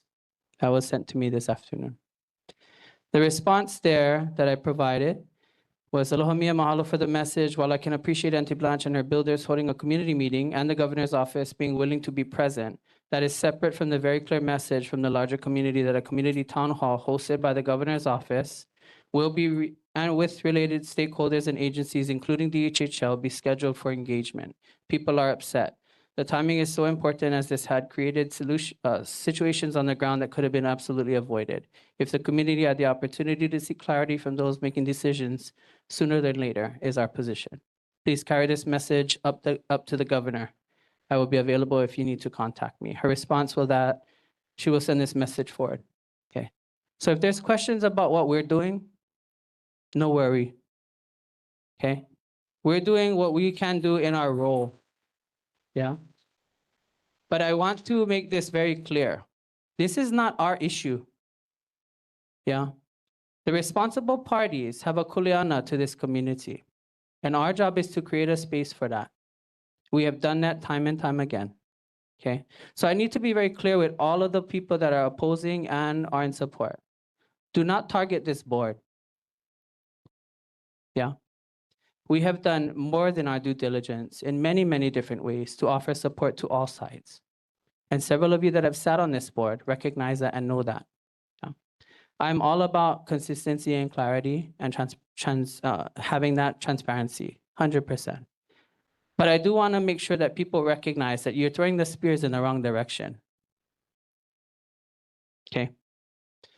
You have an issue with how the board is handling it, make time with me and I'll sit down with you.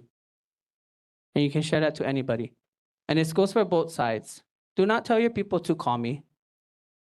I'm not concerned about your position on the issue. Yeah. Call the governor. Call the state rep.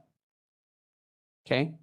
So this is clear for everybody. We are doing what is well intended within the role that we have. We can absolutely put a resolution forward that has been asked of Pono Olu to do the writing. Okay.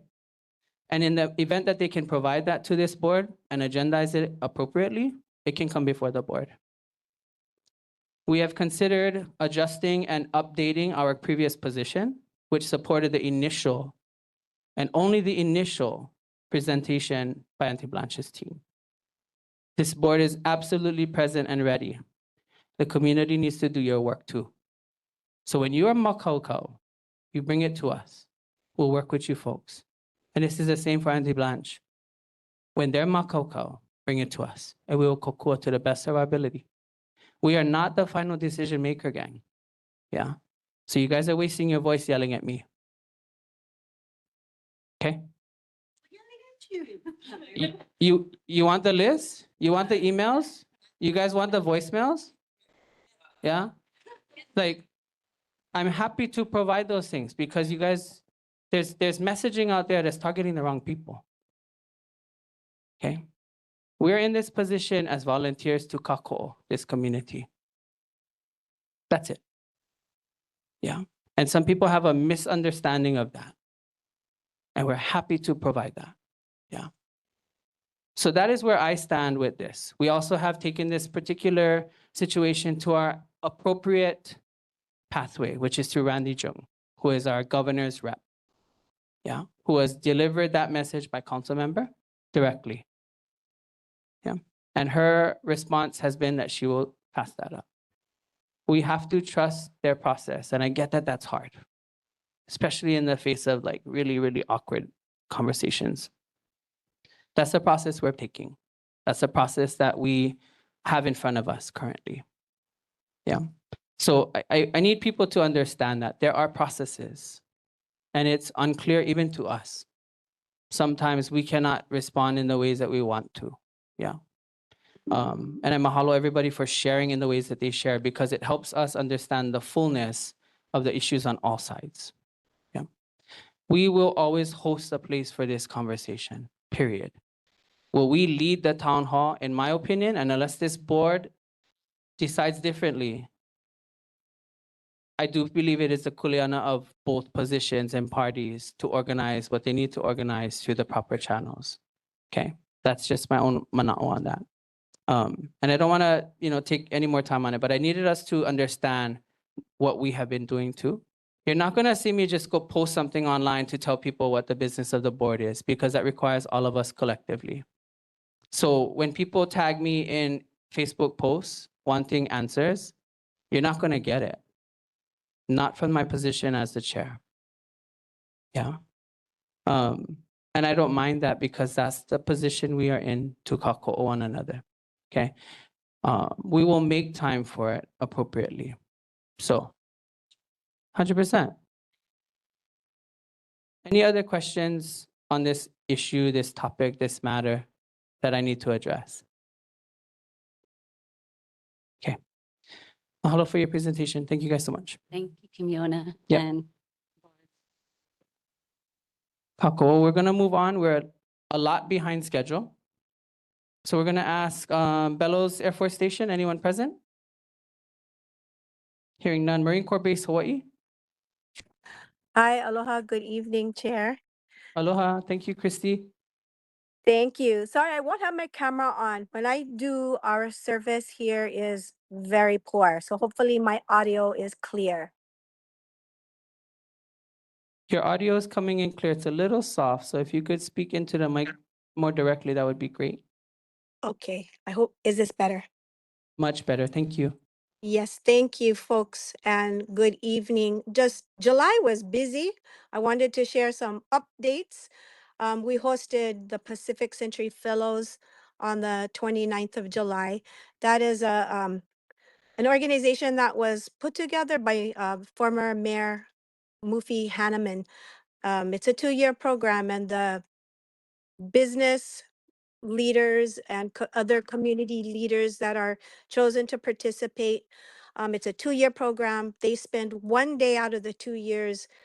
They have a military day. And so we hosted them on the base, and they spent the morning at Pearl Harbor, Indo-PACOM, and then the afternoon with us. On the 30th of July, we had the Nuupia Fish Pond Workday with the Pai Pai interns. For a lot of those interns, that was the first time that they ever came to Mokapu. They spent the morning doing stewardship work, and then we went to Pu'u Hawaiiloa and then out to Ku'au, sharing that space with them. I'm glad we have those opportunities.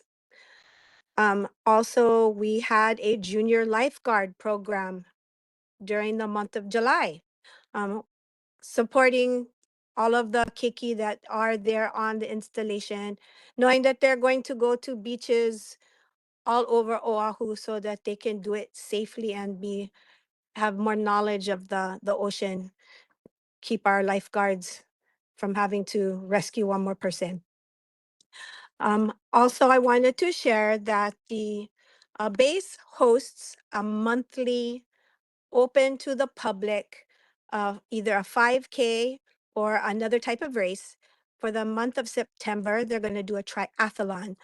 And the date to register and do the request for base access is going to August the 30th. And I'll put the link into the chat.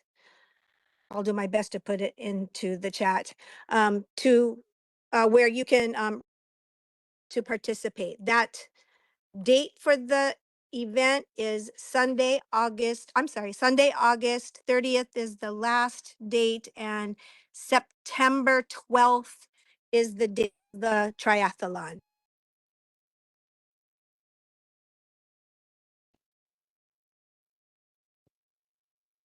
Environmental community the environmental department and the community relations department, along with Representative Lisa Martin, they went to go and tour the areas that were and are a concern for flooding. So they are working with the Army Corps. Army Corps rescheduled. They weren't there at that. They were invited, but they needed to cancel, but they have rescheduled. And so the community and all of the stakeholders, along with our representatives, are looking at the concerns of the flooding. And that is all I have. Christy, thank you so much for that. Online questions for Marine Corps Base Hawaii. Members present.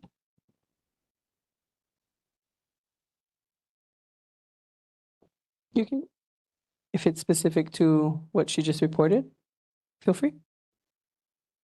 Thank you, Christy, for your report. And thank you for letting us know that the Army Corps of Engineers has rescheduled.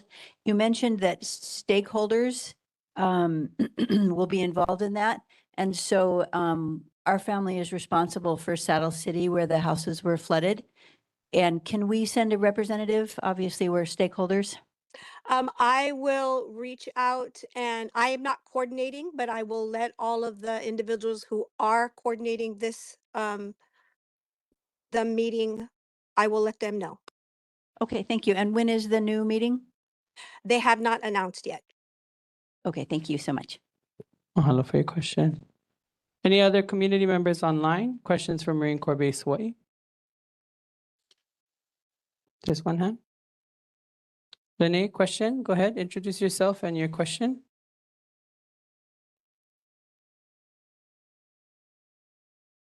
Lene, you can unmute and answer your question.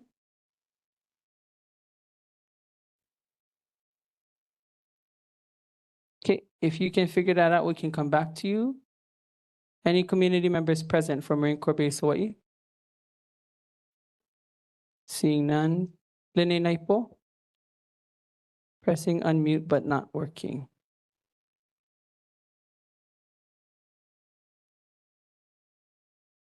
Did you get my message to unmute? If not, and you want to type it into the chat, we can try that too and get that answer across to you.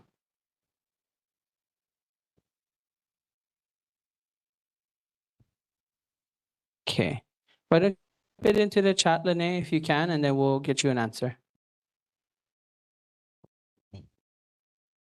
Okay.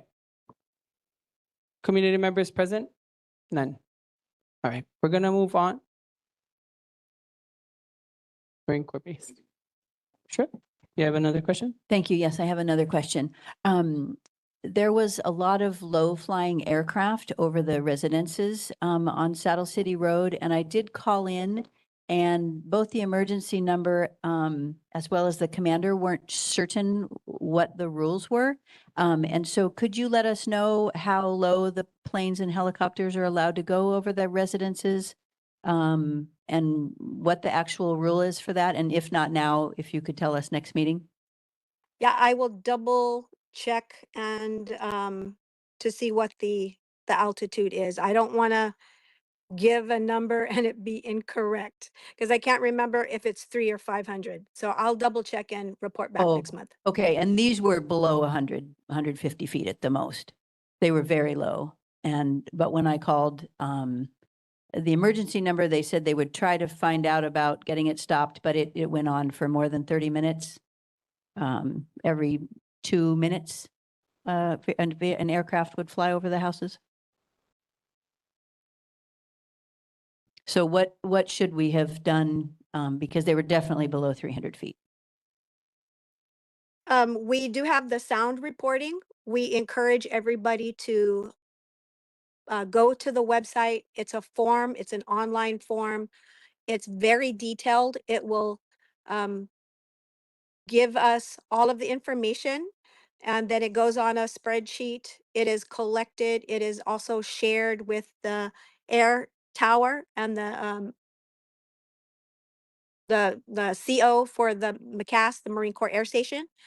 So that information is important, and we really want people to put in information into that is reporting form. And so just to be clear, I mean, the noise is one thing, it obviously is a lot, but the actual concern is how low the Ospreys and the other aircraft were over residential houses. And so, I mean, there is video and pictures, and so you're saying that the only mechanism to get that recorded or followed up on is to put it on a sound complaint?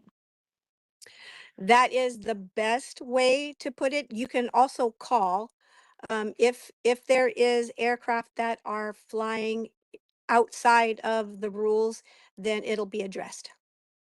Thank you so much. Mahalo. We do have two other comments online. Chrissy, Lene was able to type her comments into the chat. If you can copy that and put that in a complaint form, that would be great. And then I think, Emma, is that you, Emma? Aloha. Aloha. Aloha mai kako, wahine ko keia. Mahalo Christy for sharing your mana'o of the things that you guys do that are good for the community. And I just can't help when I'm listening to this, but ask about the elephant in the room, which is how do you folks plan to address the harm that RIMPAC has been causing to a lot of our communities between the climate, the harm to marine animals, the harm to our actual community, our wahine specifically? When we have these types of exercises in town, there's lots of data that has been collected that shows the harm that is committed against our communities. So I heard a lot about the good things, quote unquote, that the military does. So I'm curious, what is the follow-up? Because I know that you folks have probably seen a lot of the backlash online towards RIMPAC and the harm that it does to our communities, and specifically in Waimānalo, where a lot of that harm is in our face. So just wondering, what's the follow-up? What's the answer? Mahalo, Emma. Thank you. I can definitely share the concerns, and when I give my report on what's being shared at the Waimānalo Neighborhood Board, I let them know exactly this, so they're aware of it. I am not in a place to say, this is what's going to be done, but that is what I can do, and that is what I do. I share your folks' comments and the concerns, and it's not the first, so they are aware. They are very aware of the concerns that the community has regarding the training that is done at the training area in Waimānalo. Mahalo, Christy, for the response. There are some other comments that are in there specific to that as well, Christy. If you might be able to copy them in and add that to the report, that would be really great. And then Emma, we do have someone from our federal delegation online as well, so we'll make sure to raise the concerns of RIMPAC up in that space as well. Seeing no other hands, we're going to move on to Hawaii Army National Guard. Christy, thank you so much for being here. Mahalo nui for the Mahalo. comments. Anyone from Hawaii Army National Guard? Hearing none. We're going to move on to Global Preservation Initiative. Mr. McGee, thank you so much for waiting patiently for this time. Let me get your report up real quick.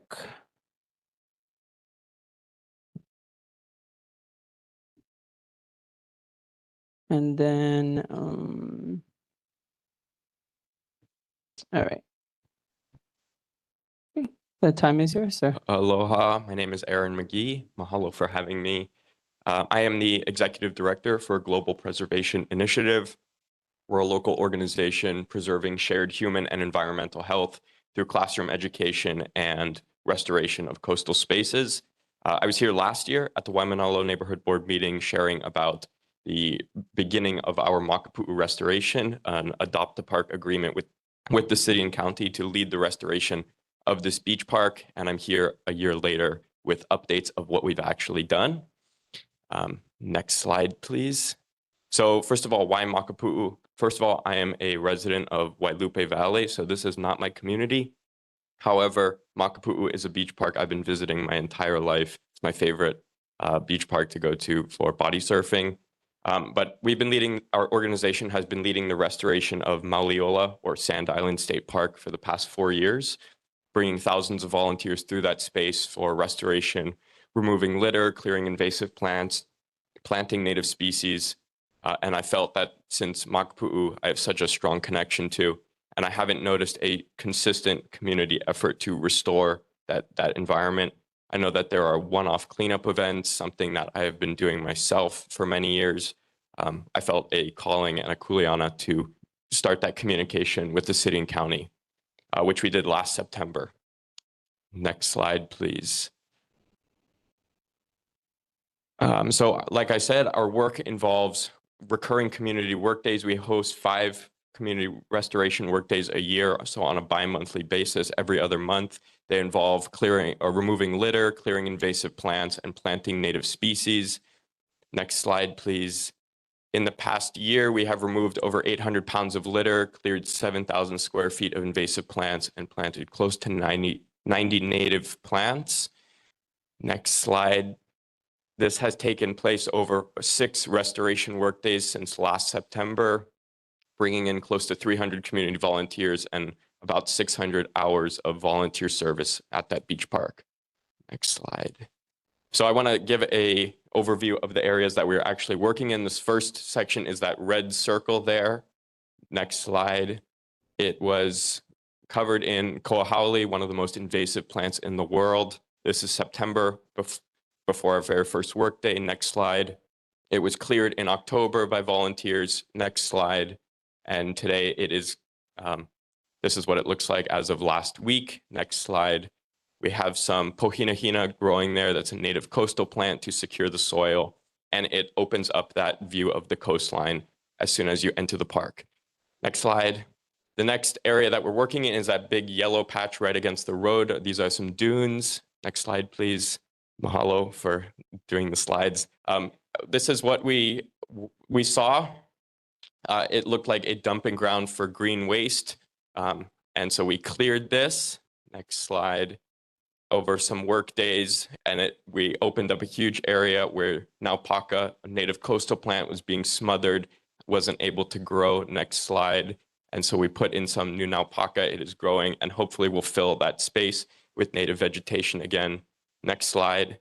This is an overview of what it looked like in September. So this shows both the dunes and the hill on the right side. Next slide, please. And you can see both those areas much visibly more clear as of last week. Another area is the blue circle down by the bathrooms. That is the showers, most visible area of our project where everyone walks through. This is what it looked like, completely overgrown, the water running from the showers, feeding these non-native plants. Next slide. We cleared this in December and planted some naupaka and leveled off the sand and diverted the water towards that naupaka. Next slide. It is starting to grow and fill in the area. Better management of the sand as well. Next slide. This is purple on the right, and this really extends into that darker area to the right of the purple, that huge patch there of koahaole. Completely blocks the coastline and the view of Makapu'u as you drive down that road, which you probably noticed. So in June, 2 months ago, we started clearing this. Next slide. We did a pretty sizable effort in a few hours. Our plan is to continue clearing this out. We have some hala trees in the ground right now, which will provide some shade. And hopefully, I'd love to introduce some niu into this space, some coconut to hopefully assist with the CRB situation. But eventually, just clear out that coastline so people can enjoy the scenery as they walk through. Also have a space to walk so they're not right on the road because this is completely unusable land. Much of Makapu'u is covered in invasives. There's really no shade, and all of the dune space on this cliff area inaccessible to the community due to these invasives. So our vision for this space is for this next year to continue hosting our bi-monthly workdays. Our agreement with the city and county is for 2 years. It will be up for re-adoption in September of 2027 if we do a suitable job. That QR code will bring you to our website where you can join upcoming events. We have one in September. We also have implemented a community survey so people can give anonymous feedback of what their connection to Makapu'u is, why they go there, what changes they've seen over the time that they've been visiting Makapu'u. I've been going my whole life, but I know that there are generations of people have been using that space, and I want to honor that and make those voices and perspectives heard in our restoration priorities. We only focus on the environment, so we can't do any of what city and county does in terms of things like the beach showers not being people's favorite thing. However, that is a new thing that we are implementing so that we have those community voices heard. You're welcome to contact me through our website if you have questions, or I can answer anything now. Aaron, thank you so much for your work and the work of your team. Mahalo nui. Sweet. We do invite folks to connect with you directly. In this particular time, we don't go back and forth. So we invite you to, if you folks are interested in providing any comment, questions, or want to join them, please reach out to Aaron. His information is available on our website. And we definitely have the ability to help as well. So thank you so Wonderful. much for being here. Thank you Mahalo. for having me tonight. We're gonna call Mia real quick for an update, and then we'll go through if there's any other community concerns here, and then we're gonna jump online because I think we have one. If Joe is still here, we have one more update online. Mia, go ahead. Aloha mai kako. My name is Mia. I'm the community navigator for our Waimānalo Early Childhood Upena. We are a professional network whose mission is to malama a continuum of care for our keiki 0 to 5, so our early keiki. I'm here to talk about a community resource event that we've been planning for the last couple of months. It is our Waimānalo Community Baby Shower. It's going to be on September 12th, Saturday, September 12th at the District Park from 10 a.m. to 1 p.m. There's going to be a lot of awesome things there, dozens of different local organizations that provide resources and programs for our keiki and our Makua Hapai as well. And so we really encourage the community to come out. If you have any family members who are hapai or just had their keiki, there's a lot of great resources there for them. We also are going to have free items, giveaways, activities, raffle prizes. And if you register, I left a bunch of flyers on this table over here. And if you register with the QR code and you're from Waimānalo, you can get a free baby basket with some essential items and things of that sort, of that nature. So yeah, that's available to you guys over there. And then there's also contact information if for some reason the QR is a little confusing or anything. But yeah, that's just about it. Thank you for your time. Yeah, Mahalo. just for those that are online, if you can just share the contact information as well. Yes, so it's going to be me, my number. Again, my name is Mia Janjic. I'm the community navigator. My number is 808-829-1145. And then my email is mjanjic@pidfoundation.org. I work at Napono over by Shima's and Elanel. So you can also stop by the office at any point if you want to ask. We're always there. So yeah, mahalo kako. Mahalo, Mia. Thank you for your time. Anybody else here in person, community concerns, public announcements, or public reports? Sister. And anyone else, if you folks can line up? Hooey! Oi! No, I'm not. I just honestly, like my question earlier, I just want to Please. know, are you guys planning to assist with trying to get the town hall? It's kind of nuts hearing it online, them asking for something as simple as on town hall. Mhm. So I was just curious if the board's gonna assist with that. Mahalo. The answer is yes. You did answer it. So that was the only thing, but thank you. Mahalo. Anybody else in person? Community concerns? Yep. Please introduce yourselves. Thanks, Sean. Good evening, Josh Emmanuel. Community concern, it's for Lisa here sitting down. I know elections just got done. What are you gonna do for the Waimānalo people to help with this project? Help with the town hall meeting, but in the process, if you can't get it soon, what can you do to stop the development until we get that town hall meeting? So Josh, mahalo for sharing the update.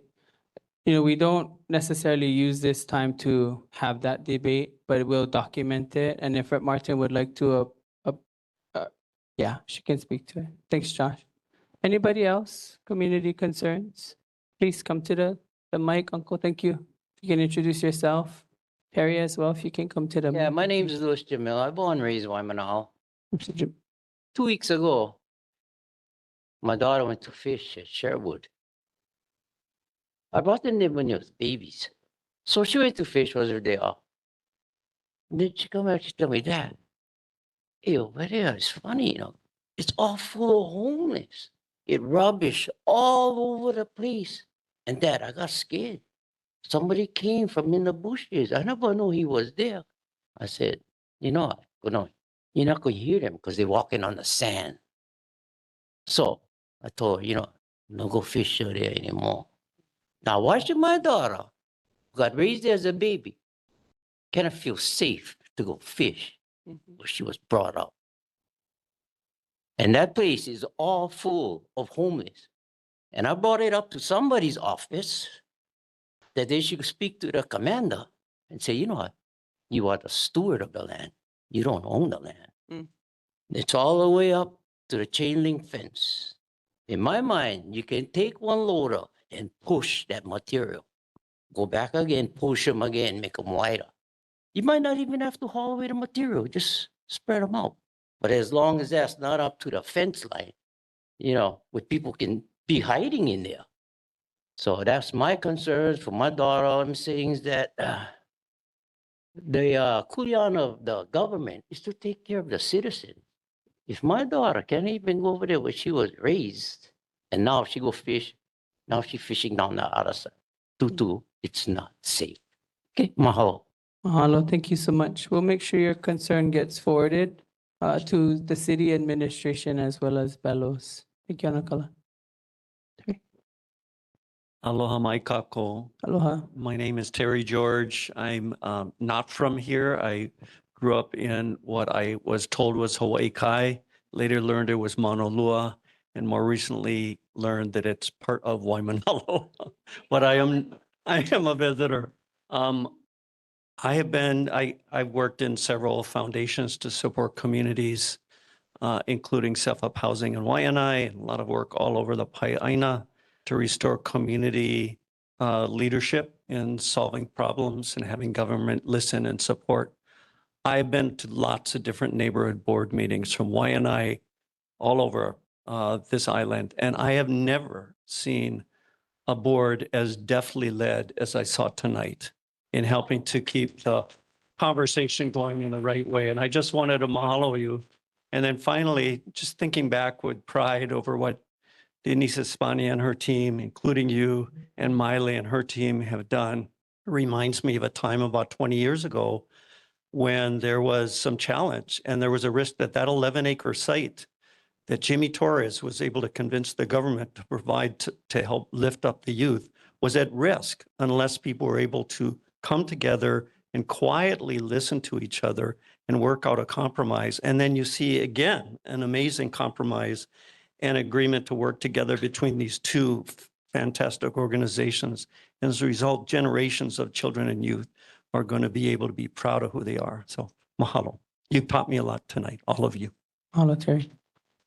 Community member questions, comments, concerns? Aloha mai kako. I'm really concerned, honestly. I'm concerned that due to government lack of involvement in community awareness, I'm concerned that because of that, the government's divided my community. I'm really concerned about that. We're not just talking about this development. If government-led developments aren't shared with our community in settings that gives community voice, then you're hushing an entire community. And I'm really concerned about that. And I hope that our representatives understand that you're here to help. And I hope you do your due diligence to help. Because as a politician, we sit in a neutral state, to help all the people we're representing. And so I'm really concerned at the lack of our community being involved in the decisions being made in our home. Mahalo. Mahalo, Kukana. Thank you. Aloha. Aloha. Po'okala Craig Rodenhurst. I made a short documentary concerning the homes of the families on Oluolu Street that has been affected. And I'm still updating more information. But this question, I can address them to Lisa Martin and For this particular time, if you can just share them and then we'll give them an opportunity if they choose later. So this is actually for Lisa Martin and Esther Kia Aina. That are you aware of these homes, of these families that they have been flooded? That has already been rendered. And if you are aware, what actions are you taking in the 30 days to protect them from future floodings? What responsibilities and actions are you taking? Because if a rain comes, they are going to get flooded. And there is also, because the grounds, the backfill hasn't been tested, when they had the Konalo, those backfills came into the property of the families, and I recorded that all their plants died. It wasn't just water. So that's the main question I would like. In the 30 days, what actions have you done? Are you aware? And yeah, what they're doing right now, you know? Mahalo po, Kela. Thank you. Any others? Public comment, questions? Sir? Yes, sir. Aloha and good Aloha. evening. I'm Neil Averett. I have a comment also on the proposed planned homeless village. And it's a fairly narrow comment about the need for long-term management and monitoring of the project. Okay. The project itself is going to be complicated, and there's a lot of discussion about it, involving, of course, the governor's office, the board, state agencies, the community here. And all that will work out at some point in a final design. And the final design will be whatever it is. But a project I suggest to the group is that this is going to be a long-term situation that will call for long-term management and monitoring to see how it develops over a period of many decades. And there needs to be, I think, some process in place to make sure that the train stays on the rails. There'll be undertakings about how the buildings will be arranged, how many people will be there, how the project will be run. Somebody has to be able to keep an eye on all those things on an ongoing basis. And it's worth thinking about what are the institutional arrangements for keeping an eye on things over a long period of time. Thank you so much. Thank you for your comments. Anybody else? I want to acknowledge our time is 9:11, but I want to make sure that we give people an opportunity. Please.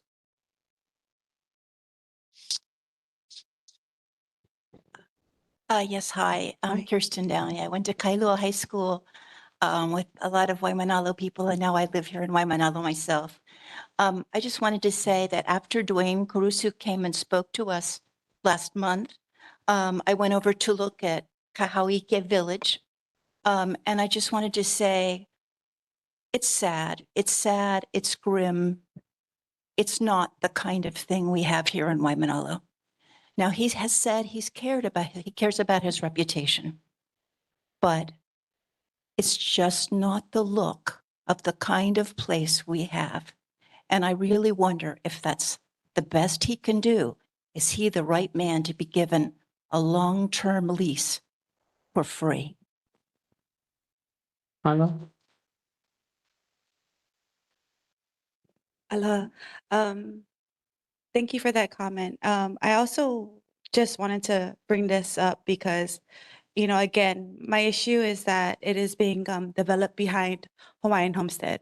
And, with the emergency proclamation and everything going on, it was brought up that this kind of project wouldn't fly in Kahala or Kailua. But I also want to bring up that it also wouldn't fly right across the street in the beach lots. And so that is something that I feel like is a serious thing that we as Hawaiians want to address as well, because I just kind of feel like the placement, there's a lot of kupunas there, keiki, not saying that, not a target to attack the people that are there, but yes, we are concerned about who's going to be wandering around, the mental health, what programs, what kind of protection can they give the community. And I just kind of feel like it's not just the best area. But I do, on a positive note, want to say that I'm very happy and thankful for all the community members that came out, because of the situation, all of us neighbors got to know each other. I got to meet my family, and I'm very thankful that, everybody kind of slowed down, took the time out to come out, to reach out, slow down from work and just participate, get to know each other. And it does feel a little bit more protective now that we all know each other. So mahalo. Mahalo. Okay, gang, we're we're at 9:14. I'm gonna ask us if we can move to our online comments. There are some folks that need to also share presentations and updates. So Joe, we're gonna go at Joe Watt from Key Project, followed by Auntie Johnny May, and then there are some comments in the chat which we'll read out. And then we're gonna need to move on to our updates from officials. So, Joe? Aloha, how's it? My name is Joe Welcome. Watt, and I am a Kahului resident. I live in Ka'alai'a, but I work at Key Project. I am at the neighborhood board today to share a little bit about an upcoming meeting that's happening on September 3rd at the Waimānalo Park. The Hawaii State Energy Office has a goal of, the state has a goal of reaching 100% renewable by 2045. And the Hawaii State Energy Office is working to find out what types of energy development people are interested in. They held a meeting at Key Project a month ago, and the goal of the meeting is to try and find out,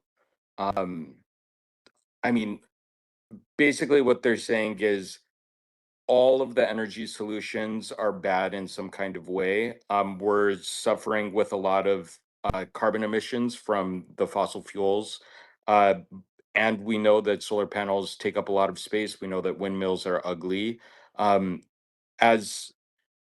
they're holding this community meeting in order to get a gauge on what people think about different types of energy development. For clarity, again, I work at Key Project. I don't live in Waimānalo.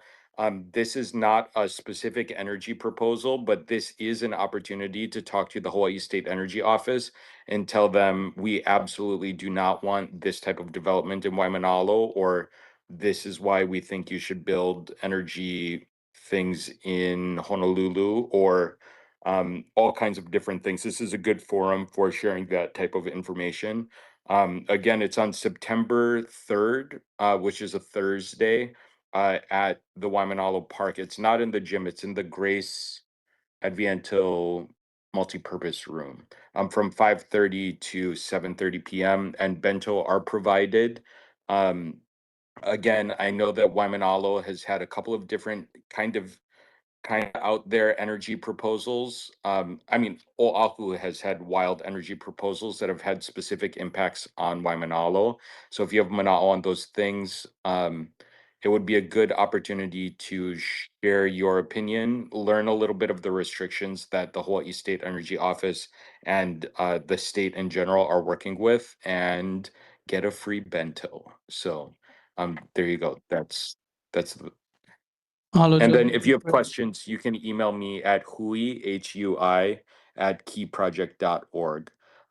And if I'm not the right person, again, I'm not running this meeting, but I am trying to make sure that people from the community are well represented. I will do my best to forward it to the right place. And I will drop my email into the chat. Mahalo nui. Thank you. Mahalo. Auntie Johnny May? Aloha, Followed thank by you, Chair. Aria. Thank you. Aloha, Waimānalo. I really feel your pain about the unsheltered. I live in Waianae. We have the same issues. It's been over 30 years.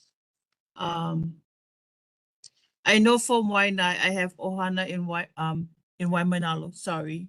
And I did, once upon a time, saw all the homeless along the beach side. So I know you don't agree what's happening, but now they have a place to put the head down and be out of danger and somewhat be out of sight. I understand we have to zigzag for people who make bad choices.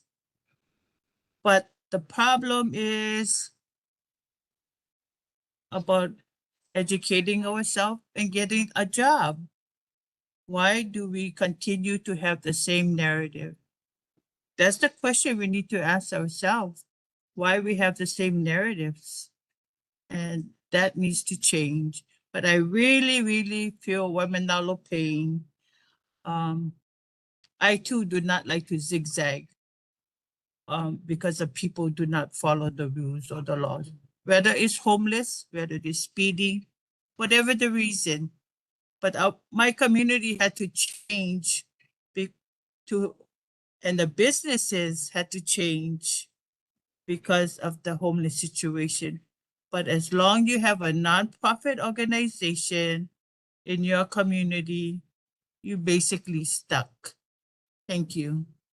Mahalo, Auntie. Thank you so much for your mana'o. We have Aria. And then Micah, if you want to share your concern verbally, I'll go through that. If not, I'm just going to read it briefly. Aria?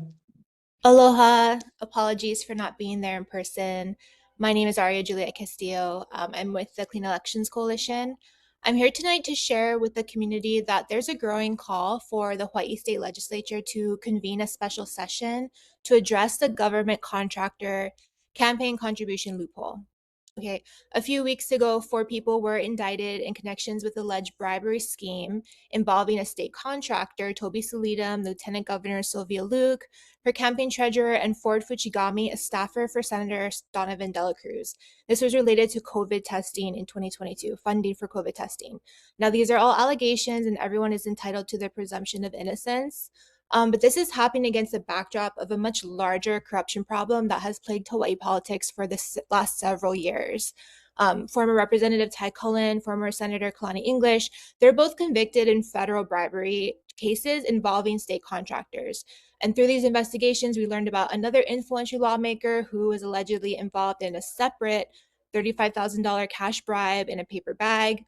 Okay, these current charges are not even related to the $35,000, but as more information has come to light, it's raised a lot of questions about the relationship between government contractors, campaign money, and public officials making decisions about, how we spend our taxpayer dollars.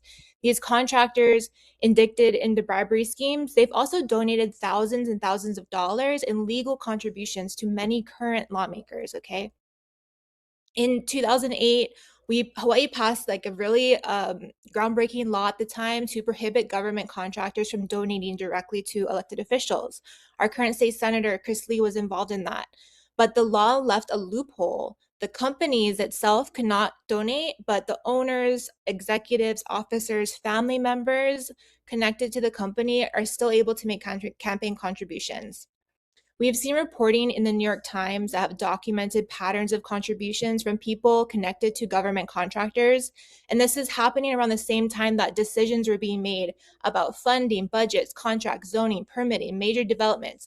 Think about like the rail and all of our affordable housing stuff with both state and county lawmakers. This is pretty simple, you guys. If you have business before government decision makers, you shouldn't be funding campaigns. Now, the legislature has an opportunity to close the loophole.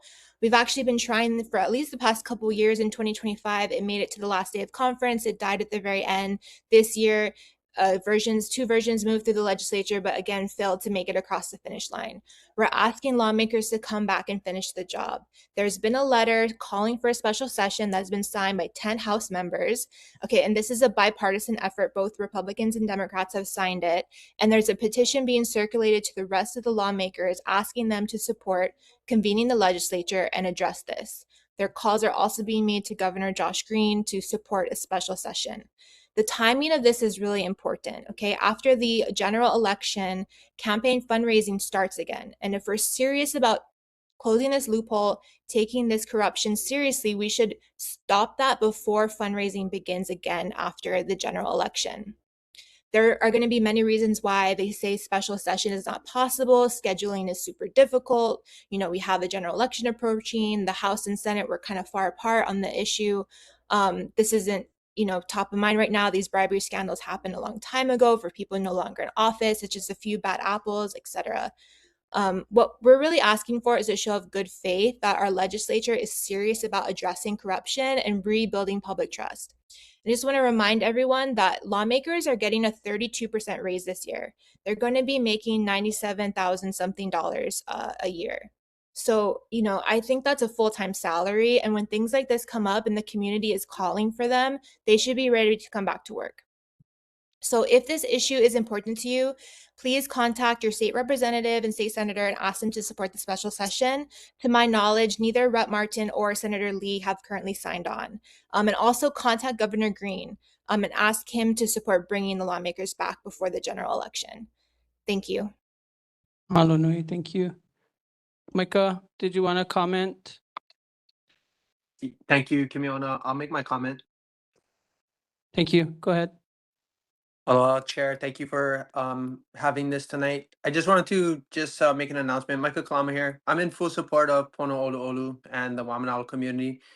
You know, it's hard for the community to feel like there's actual new voice representing us at this moment because our own representative holds a leadership role in dealing with the housing and homelessness issue.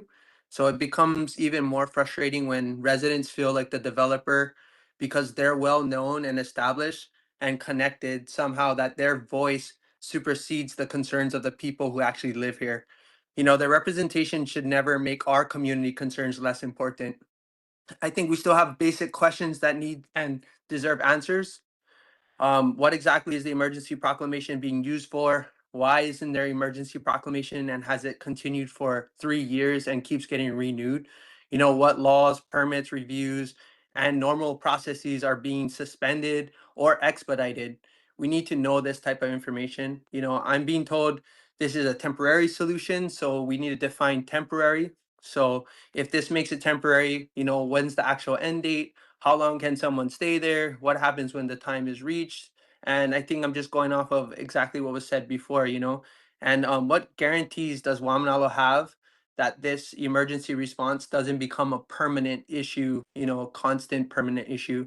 So I think there's, you know, there aren't any unreasonable questions. So the longer our representatives, the legislators, the agencies, and developers go without giving Waimānalo clear answers, the more frustrating and tension builds. As you can see, the situation is just getting worse between neighbors, and it's not fair to our community. It's not fair to us. And you know, our last neighborhood board meeting should have been a wake-up call for a lot of people, but I think most of those people just up and left and didn't really care. So when people feel like government officials, agencies, and developers are, you know, all standing on one side of the table while the community is kind of feeling like we're standing alone, I don't think it's any fair anymore. So we aren't asking for a fight. We're just asking for 100% transparency, accountability, and representation. So with that, I just ask that, you know, we give town hall meeting to Waimānalo and just put everyone at the same table, let the community ask the questions and the people make their decisions. Thanks for letting me share that tonight. Thank you, board. Mahalo, Micah. We're going to take Kaliko 3 minutes if you want to share your comments, Kaliko, and then we need to move on. I just kind of want to read what I wrote. Not totally thinking that the board can answer, but maybe just if the reps can kind of keep this in mind as a community member. I'm just kind of concerned about what the plan is. I don't think we've got much information, and if more information can be shared.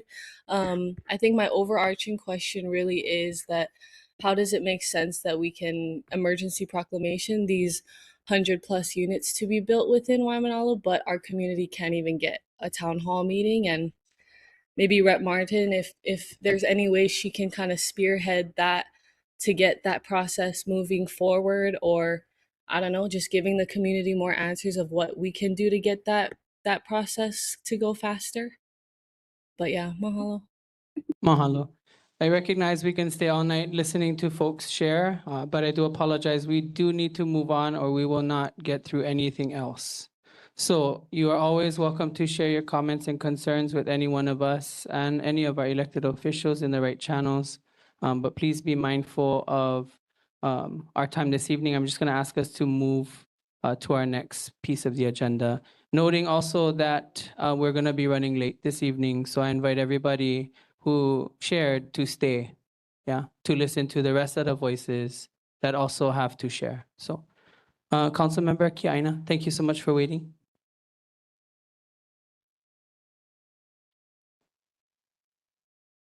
Aloha and good evening, everyone. I do know that I mentioned some of these events, but since they're right around the corner, I'd like to just remind everybody. First, on this Thursday, we are having a Windward Wildfire Preparedness Town Hall meeting at Kailua Intermediate School, and we are going to have all of the relevant agencies there, Honolulu Fire Department, City's Department of Emergency Management, Honolulu Police Department, State Fire Marshal, Hawaii Wildfire Management Organization, HICO, and the Kamehameha Schools.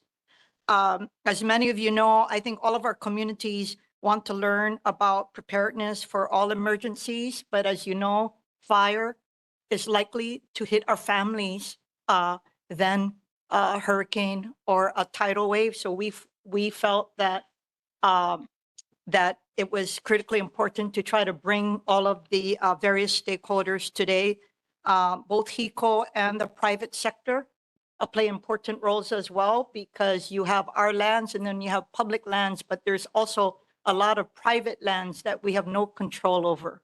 So I understand that there is a hui of private landowners who are working together to provide buffers for communities that are impacted. So I wanted to invite all of you to that. I also have coming up on next week, Tuesday, a land conservation workshop. You've probably seen in the news a lot of big land acquisitions on Pali, in Kailua, in Maunawili. We have nearly 200 acres that are going to be acquired with city, federal, and state funds. I'm in the process of working on the potential acquisition of 19 acres of private land in Kaupa Basin, which feeds into Ka'elepulu in Kailua. I'm finding out that one of our constraints to stem all of the rubbish that's coming down is this area. And so we are in discussion. So the reason I'm telling you this is I'm trying to give communities and nonprofit organizations, I want to educate them on city, state, and federal monies that are available. The city, we are sitting on $50 million. And we just approved 2 parcels totaling $21 million, one for in the Kahuku area, and then one in Wailupe for Iwi Kupuna. So I just highly recommend, you're all invited. This is going to be 10 to 12:30, Windward Community College, Hale Akoakoa. And I highly recommend, if you could RSVP, I'm expecting a lot of people, and we're going to order, I'm going to order a small bento for everybody. Okay, and then I mentioned last time about the resolutions relating to banning the or prohibiting the harvest of aquatic life from state of Hawaii's marine waters for commercial aquarium purposes. So it passed the committee on July 16th, and we have a hearing this Wednesday for people who are interested. Oahu is the last county to support it. There is a big hearing at the Department of Land and Natural Resources, I believe at the ending of August. We stand united with Maui County, Kauai County, and Hawaii Island County. We need to send a message to the state legislature and to the State Department of Land and Natural Resources that our aquatic life are not for sale for commercial purposes, yeah? Okay, so then Kapa'akori, I'm not going to go into that. That's going to take all night. But just suffice it to say that with regard to the 5 sites that were out of 6 that were identified by the city, 5 were in the Windward site. 1 was here in Waimānalo. That is that's not happening. I always knew that Kapa'akori was going to be vulnerable. I will do everything possible within my might to ensure that no funding from the city goes to it, and that we do not pass what's called a public infrastructure map. It's a resolution that needs to pass, and you cannot have funding allocated for any project unless you get it. And of course, the state legislators, I'll let Lisa talk, but under current law, Act 73, everyone is prohibited from Kapa'akori. And I'm not going to go over all of the reasons, okay? But all I'm just saying is it's a bad idea. It's not about NIMBYism. But the fact of the matter is we have had 11 sites, okay? 11 sites from Waimānalo all the way to Ka'ava. And we have an active site right now in Kaneohe, okay? People don't want to talk about it. They said, oh, that's DOD land. No, that's our land. It's in Kaneohe. So if anyone thinks that we're not shouldering, our own kuleana, we have done so. And then lastly, with regard to the community meeting, I hear all of you. I'm sad, and I'm not going to apologize because it's not my fault, but you know, I care about getting from point A to point B. And so I was trying to see behind the scenes what I could do to get a town hall or community meeting. So I thought that we had all of the players coming to an event next week on the 18th. I wouldn't have, you know, been encouraging people to attend a town hall, which was going to be at the Waimānalo, the Homestead Halal. So I would just confirm this afternoon to me that the state officials from the homelessness office as well as DLNR would have preferred it at a later date. So again, I'm not going to apologize for that because I have nothing to apologize for, but I will say that the city's Department of Planning and Permitting, as well as the city's Department of Community Services, stand ready to be at any event. I have made clear that I'm extracting myself from anything to do with the facilitating of this because the kuleana should lie solely on with the state on taking the leadership. And but I stand ready. I understand exactly what you guys are doing, and I am going to leave. But I will say this: the idea of it potentially being transferred, these lands, to the State Department of Hawaiian Homelands should not be out off the table. And that maybe might not even be a solution because there's many who are just concerned about the project, period. But I only say this because at the outset, when it was being considered, even just for an agricultural lease, yeah, there was the, Cully was not there. It was the former director, and there was no interest. But just given the fact that there is concern about who will be able to benefit from that, it's just something that probably shouldn't be ruled off the table. If the Department of Land and Natural Resources that holds title has the authority to transfer it to another state agency, then it certainly has the authority to transfer it to a agency that has kuleana in Waimānalo already, and that would be Hawaiian Homeland Beneficiaries. In that way, you will maybe be able to talk to them and say, I know that you have a homeless project in Kalailoa, because I went to it. And they're being very innovative in all kinds of projects, right? Rental, home ownership. I think that they could, homelessness in helping our Hawaiian Homeland beneficiaries is very much in alignment with their mission. And that's all I wanted to say. Anyway, mahalo, you guys. Councilmember, thank you so much for the update. Again, gang, we're at 9:37. I know there's questions and concerns and comments that people want to have. I do want to ask people to share them, but I think for the sake of time this evening, if you may email them to us or to Councilmember, we can get an answer for you folks at a later time. Because we still have quite a bit to go through this evening. Yeah.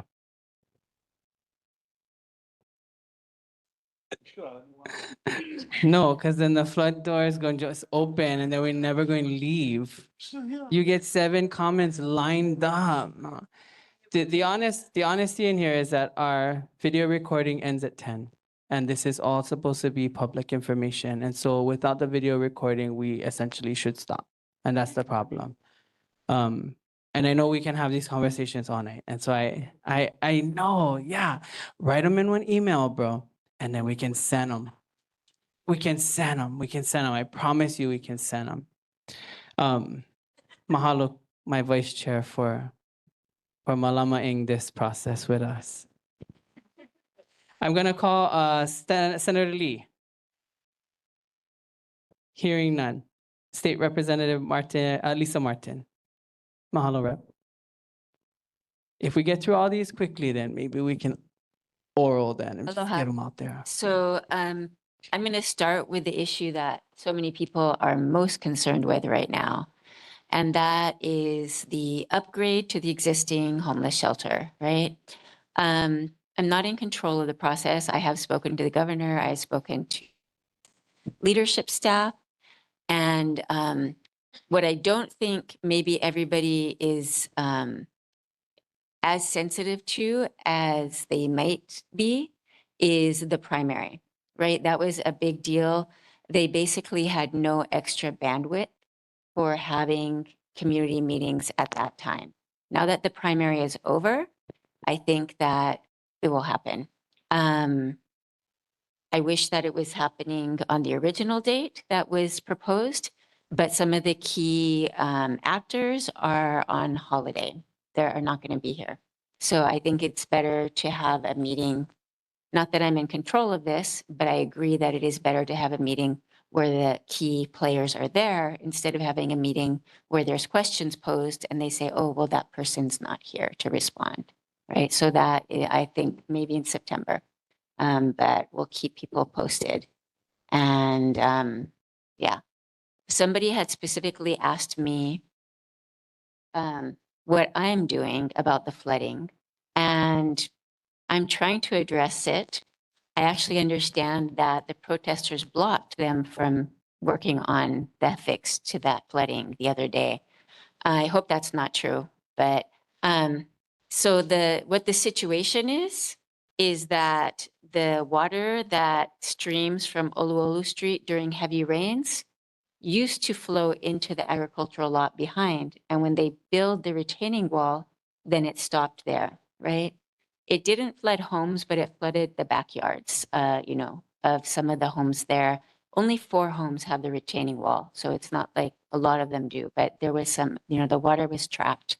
And so when I discovered that, because Mia Lisa alerted me, when I discovered that, I talked to the developers and said, how can we restore the water flow out of their homes? And they said, well, the water's not coming from us, it's coming from Oluolu Street. And I said, I know, it doesn't matter. We want to be good neighbors and let the water drain out, even if it's not coming from that property. And so the engineers met with the community twice after that to discuss those issues. And they've come up with a design already that I thought they were going to start working on. And I think they were blocked, but they still have the design. So they are, they're going to have drainage basically through the road to allow that water to dissipate into the ag lot instead of trapping it in the current homes. There was also concerns about security, right? This is there's some confusion probably when the developers talk about how much they raised the land. They talk about feet above sea level. And to me, since I'm not a builder, it sounds very high, but they're not talking about the distance from the ground to the wall. So the wall is about 4 feet tall. But still yet, if you can imagine people standing on 4 feet above your property, looking over it, that's pretty intimidating. So they had originally planned to have a 4-foot chain link fence, and they had given space. They didn't build to the property line, right? They gave some space so that the homeowners could plant something to block that fence if they wanted to. So in discussion with the neighbors, I found that they would prefer a taller fence. And so the developers agreed to do a 6-foot fence, which is what is legally permissible and probably more appropriate. So anyways, those were the immediate concerns to, I believe, address the flooding for the neighbors. And I think that there are engineering fixes to allow the water to flow as it has always flowed back into the ag lot behind those homes. So that is that. There's a much broader flood issue. And I've mentioned before that there's an Army Corps of Engineering project, a study that's federally funded that builds on a previous study that was already done that updated the water flow for the whole watershed, not just one part of it, but all of it. I was hoping that study, the outcomes, the deliverables at the end would be specific bottlenecks, choke points for the water to flow into the ocean, to get out of the area, to not flood. But that was not what they did in that study. They basically just calculated all the water flow. So I applied for another follow-up study, which was granted, though it took a few years, and now they have started that. And the deliverables at the end of this study is that engineering specifications for projects, no funding for those projects. Those would be projects that then we could come back to the community, knowing that we can't do everything at the same time, but we could have the community decide with the cost of the project and the expected benefits and which areas they are hitting, to then decide which projects we want to fight for funding first and try to get them done. Okay. Because of time, Oh. yeah, because of the timing of, Yeah. I apologize, we're not taking questions this evening. But having said that, so the idea is there are much bigger flood issues, not just a small wall blocking certain backyards. There are much bigger issues all over Waimānalo with flooding. And I think some of those can be addressed and absolutely need to be addressed because the kinds of 100-year rain events that we're experiencing might become the normal rain events. So that is a priority, which is why I was on the Marine Corps base looking at the area for Saddle City Road, but all of the area behind the homestead also can be addressed with better management of the water flow and perhaps a larger bridge opening at the highway, which would be a big project, but it's been a project that has been discussed in Waimānalo before and could be brought back up. Yeah. So yeah, I think I'll leave it at that. Right, Martin, thank you so much for the update. Again, please do not feel like you cannot ask your questions. Send it to us so we can send it in. Yeah. Well, Kukana, I get it, but email me so I can email her so that we can have this conversation. Yeah. No, we're not going to do that. We don't need to do that. Okay. You can. Please, you guys can. But also, we're not here to attack anybody. So thank you. No problem. Let's just be mindful of that. So, cool. And I just recommend email. That way you get on record. Yeah, because when you get parking lot meetings, no more minutes. Well, and it's also up to whomever to agree to be filmed as well. So just mahalo. Mahalo, gang. We're going to move on to Governor Josh Green's report, which their rep is unable to join us this evening. This is their report. Some good news on the healthcare front. University of Hawaii Cancer Center recently opened their state's first facility dedicated to early phase cancer clinical trials. Having this facility here means people facing cancer may be able to access promising new treatments closer to home without having to travel to the continent for care. In addition, this month marks 3 years since the Maui wildfires. Recovery and rebuilding remain a major priority. Debris clearing is complete. 667 building permits have been issued. 577 homes have been completed across Maui. There is still a long road ahead. Community input continues to help shape Lahaina's rebuilding and keep its history, culture, and community at center of the work. The HHL also has significant July. More than 1,000 project leases were offered on Hawaii Island, and on Oahu, including 400 residential project leases here in Waimānalo. The last time leases were offered in Waimānalo was 10 years ago. DHHL is now on track to award nearly 3,000 leases statewide, which would be a record for them. About 2,500 were awarded in 2025. And finally, one item we could use your help with sharing with the community. State Judiciary partnered with a couple advocacy groups in conducting a statewide survivor survey to better understand whether protective order and stalking laws are effectively serving survivors. The survey, called the Hawaii Safety Survey, is anonymous, takes about 5 minutes, and is open to Hawaii residents who have experienced stalking, harassment, domestic violence, and sexual violence in romantic relationships.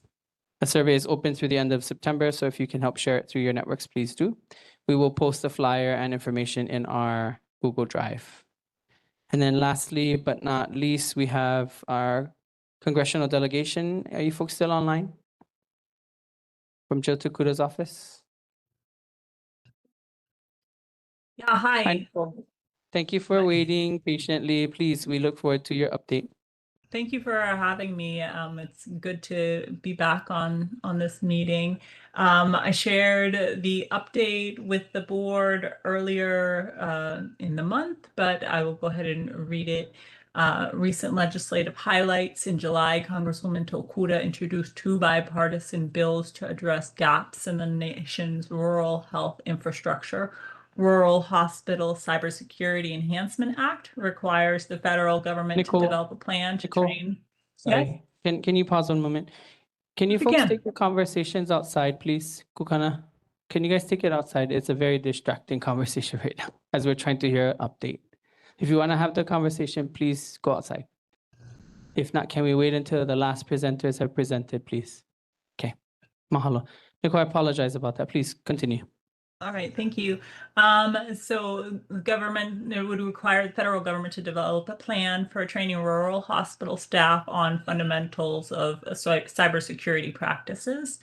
And the Reimbursing Emergency Services for Critical Urgent Care or Rescue Act ensures Medicare payments for air and ground medical services reflect the actual costs.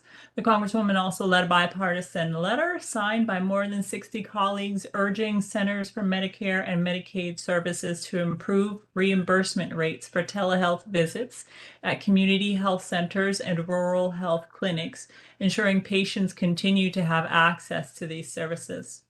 Despite successfully blocking any language that would have given the military the authority to condemn and acquire Hawaii lands, Congresswoman Tokuda voted against the NDAA for fiscal year 2027. Rep. Tokuda opposed the final bill after House Republicans added unrelated poison pill provisions to advance their own political agenda. The annual defense policy bill passed the House by a vote of 216 to 212 and now heads to the Senate. Updates from the district. Congresswoman Tokuda celebrated more than 800 Native Hawaiian beneficiaries receiving residential project leases in Nanakuli, Waimānalo, and Ewa. The leases carry forward the promise Prince Kohio fought for more than a century ago, keeping Hawaiian lands in Hawaiian hands. Congresswoman Tokuda spent time on the neighbor islands, including Hawaii Island, to see the May earthquake damage firsthand. Molokai to talk to the ranchers about the bovine tuberculosis issue, and Maui to discuss challenges with property owners in Lahaina about rebuilding Front Street following the 2023 wildfires. Congresswoman Tokuda joined various Kaukau for KT food distribution sites on Kauai and Hawaii Island, where community partners and volunteers worked hard to help feed families. And what's next for the Congresswoman's office? Applications to be nominated to a military service academy are now being accepted. Students and other qualified residents of Hawaii 2nd Congressional District interested in attending the U.S. Military Academy, U.S. Naval Academy, U.S. Air Force Academy, or U.S. Merchant Marine Academy are encouraged to apply. A congressional nomination is required for appointment and is a crucial step in the admissions process. For eligibility requirements, additional information, and to submit your application, please visit our website, and applications must be submitted along with all documentation by October 18th, 2026. And I know you don't have much time, so if anyone needs any or any information from our office, please feel free to send those emails my way. Nicole, thank you. I apologize. While you were updating the DHHL number, is there a revision? What were you guys talking about? No. Okay, sorry. Mahalo nui for that report. We will send any information that we have your way. And as you can imagine, it's really, really important to have your participation. So thank you so much for staying on, being the last presenter on our agenda. Thank you. Thank you. Hello. Okay, gang, we have 7 minutes to try and get through as many board business items, and we're not going to do them all. So I'm just going to ask us to do the first 2. The first board business is the approval of Monday, July 13th, 2026 regular. So moved. You guys Move in are a second. eras. Let me read it Discussion. out. Hold on, let me read it out. Approval of Monday, July 13th, 2026, regular Waimānalo Neighborhood Board meeting number 32 meeting minutes. Are there any amendments? No amendments, no discussion. Okay, we will pass those out. One of the time-sensitive things that we have is Section B, response to the Section 106 regarding subject initiation of consultation pursuant to Section 106 of the National Historic Preservation Act for the Waimānalo Public Library Solar Charging Station Project, Waimānalo, Ahupua'a, Ko'olaupoco District, Island of Oahu. This board does have some language to respond to Section 106. Does anyone have a motion to send that language? Chair, this is Kuike. Kuike? I move that we send and support, but I'm also moving for discussion. Mahalo, it's been moved. Is there a second? Come on, people. Is there a second? Thank you. Is that Hoku? Yep. Thank you so much. It's been moved and seconded. Kuike, your comments? Mahalo, Chair. Finally, when I first laid eyes on the Section 106 consultation, I was taken back because the consultation letter was sent out by the Department of Hawaiian Homelands. However, it's for a project on DOE property. So it's kind of confusing to me. It's just like, wait a minute. Why is the HHL consulting with stakeholders and beneficiaries for a project that's on another state agency? Why am I looking at you? Because we're colleagues. So, I support this because, again, the HHL beneficiaries also use and access this library. But I really just want to make a comment here. This is another example of how the Hawaiian Homelands Trust benefits everyone. The HHL's unique eligibility is bringing federal funding and resources to a state public library used by the entire community. Entire community. We see the same thing along Waimanalo's coastline, where trust lands are managed as a public beach park. And in the highways, the utilities, and other public infrastructure occupying Hawaiian homelands. In the act, it says that the HHL, the agency, the trust, has mineral rights that also includes the air. Hawaiian Electric, anyways, back off my high horse. Yeah. So point being, Chair, I'll summarize. Thank you. The public benefits from this trust every day, often without realizing it. And that does not diminish the state's primary obligation to its beneficiaries. It demonstrates that when the trust is protected, properly resourced, and faithfully administered, that its benefits extend throughout all of Hawaii.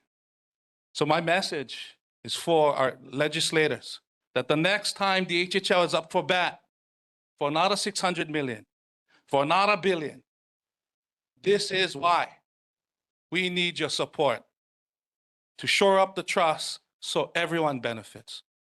Mahalo, Chair. So what language you want us to put in this letter? You can just capture that, Put that in the letter. slide it right in after the first paragraph, and I think it'll fit nicely. Okay. Mahalo. Any other discussion on this topic, gang? Any members online, anything to add to this topic? The reason why we take these topics up is because when our voice is not documented, we lose. So, hearing no other discussion, we will make the notes as associated and add that to our language draft, and we will submit that as edited. As amended. As amended. Okay. So discussion closed. Is there a motion to support? So moved. Mahalo. Is there a second? Second. Mahalo nui. All in favor? Chair, let me pause. Let me ask for you to pause. Okay. I believe there's already a current motion on the floor. Oh, excuse me. You're correct. Support the sending off and support of the Section 106. Yes, but it didn't have your amendments in there. So maybe we Right, edit and your then position. So, all right, Chair. So I accept the amendments and I revisit the motion Do we have a second? Thank you. Mahalo, Lily. Members, all in favor, say aye. Aye. Aye. Aye. Aye. Any members in the nay, aole, please make your voice known. Stop. Aye. Okay, any members opposed? Hearing none. Any abstentions? Hearing none. Okay, we will pass these amendments out with that language and get that sent out.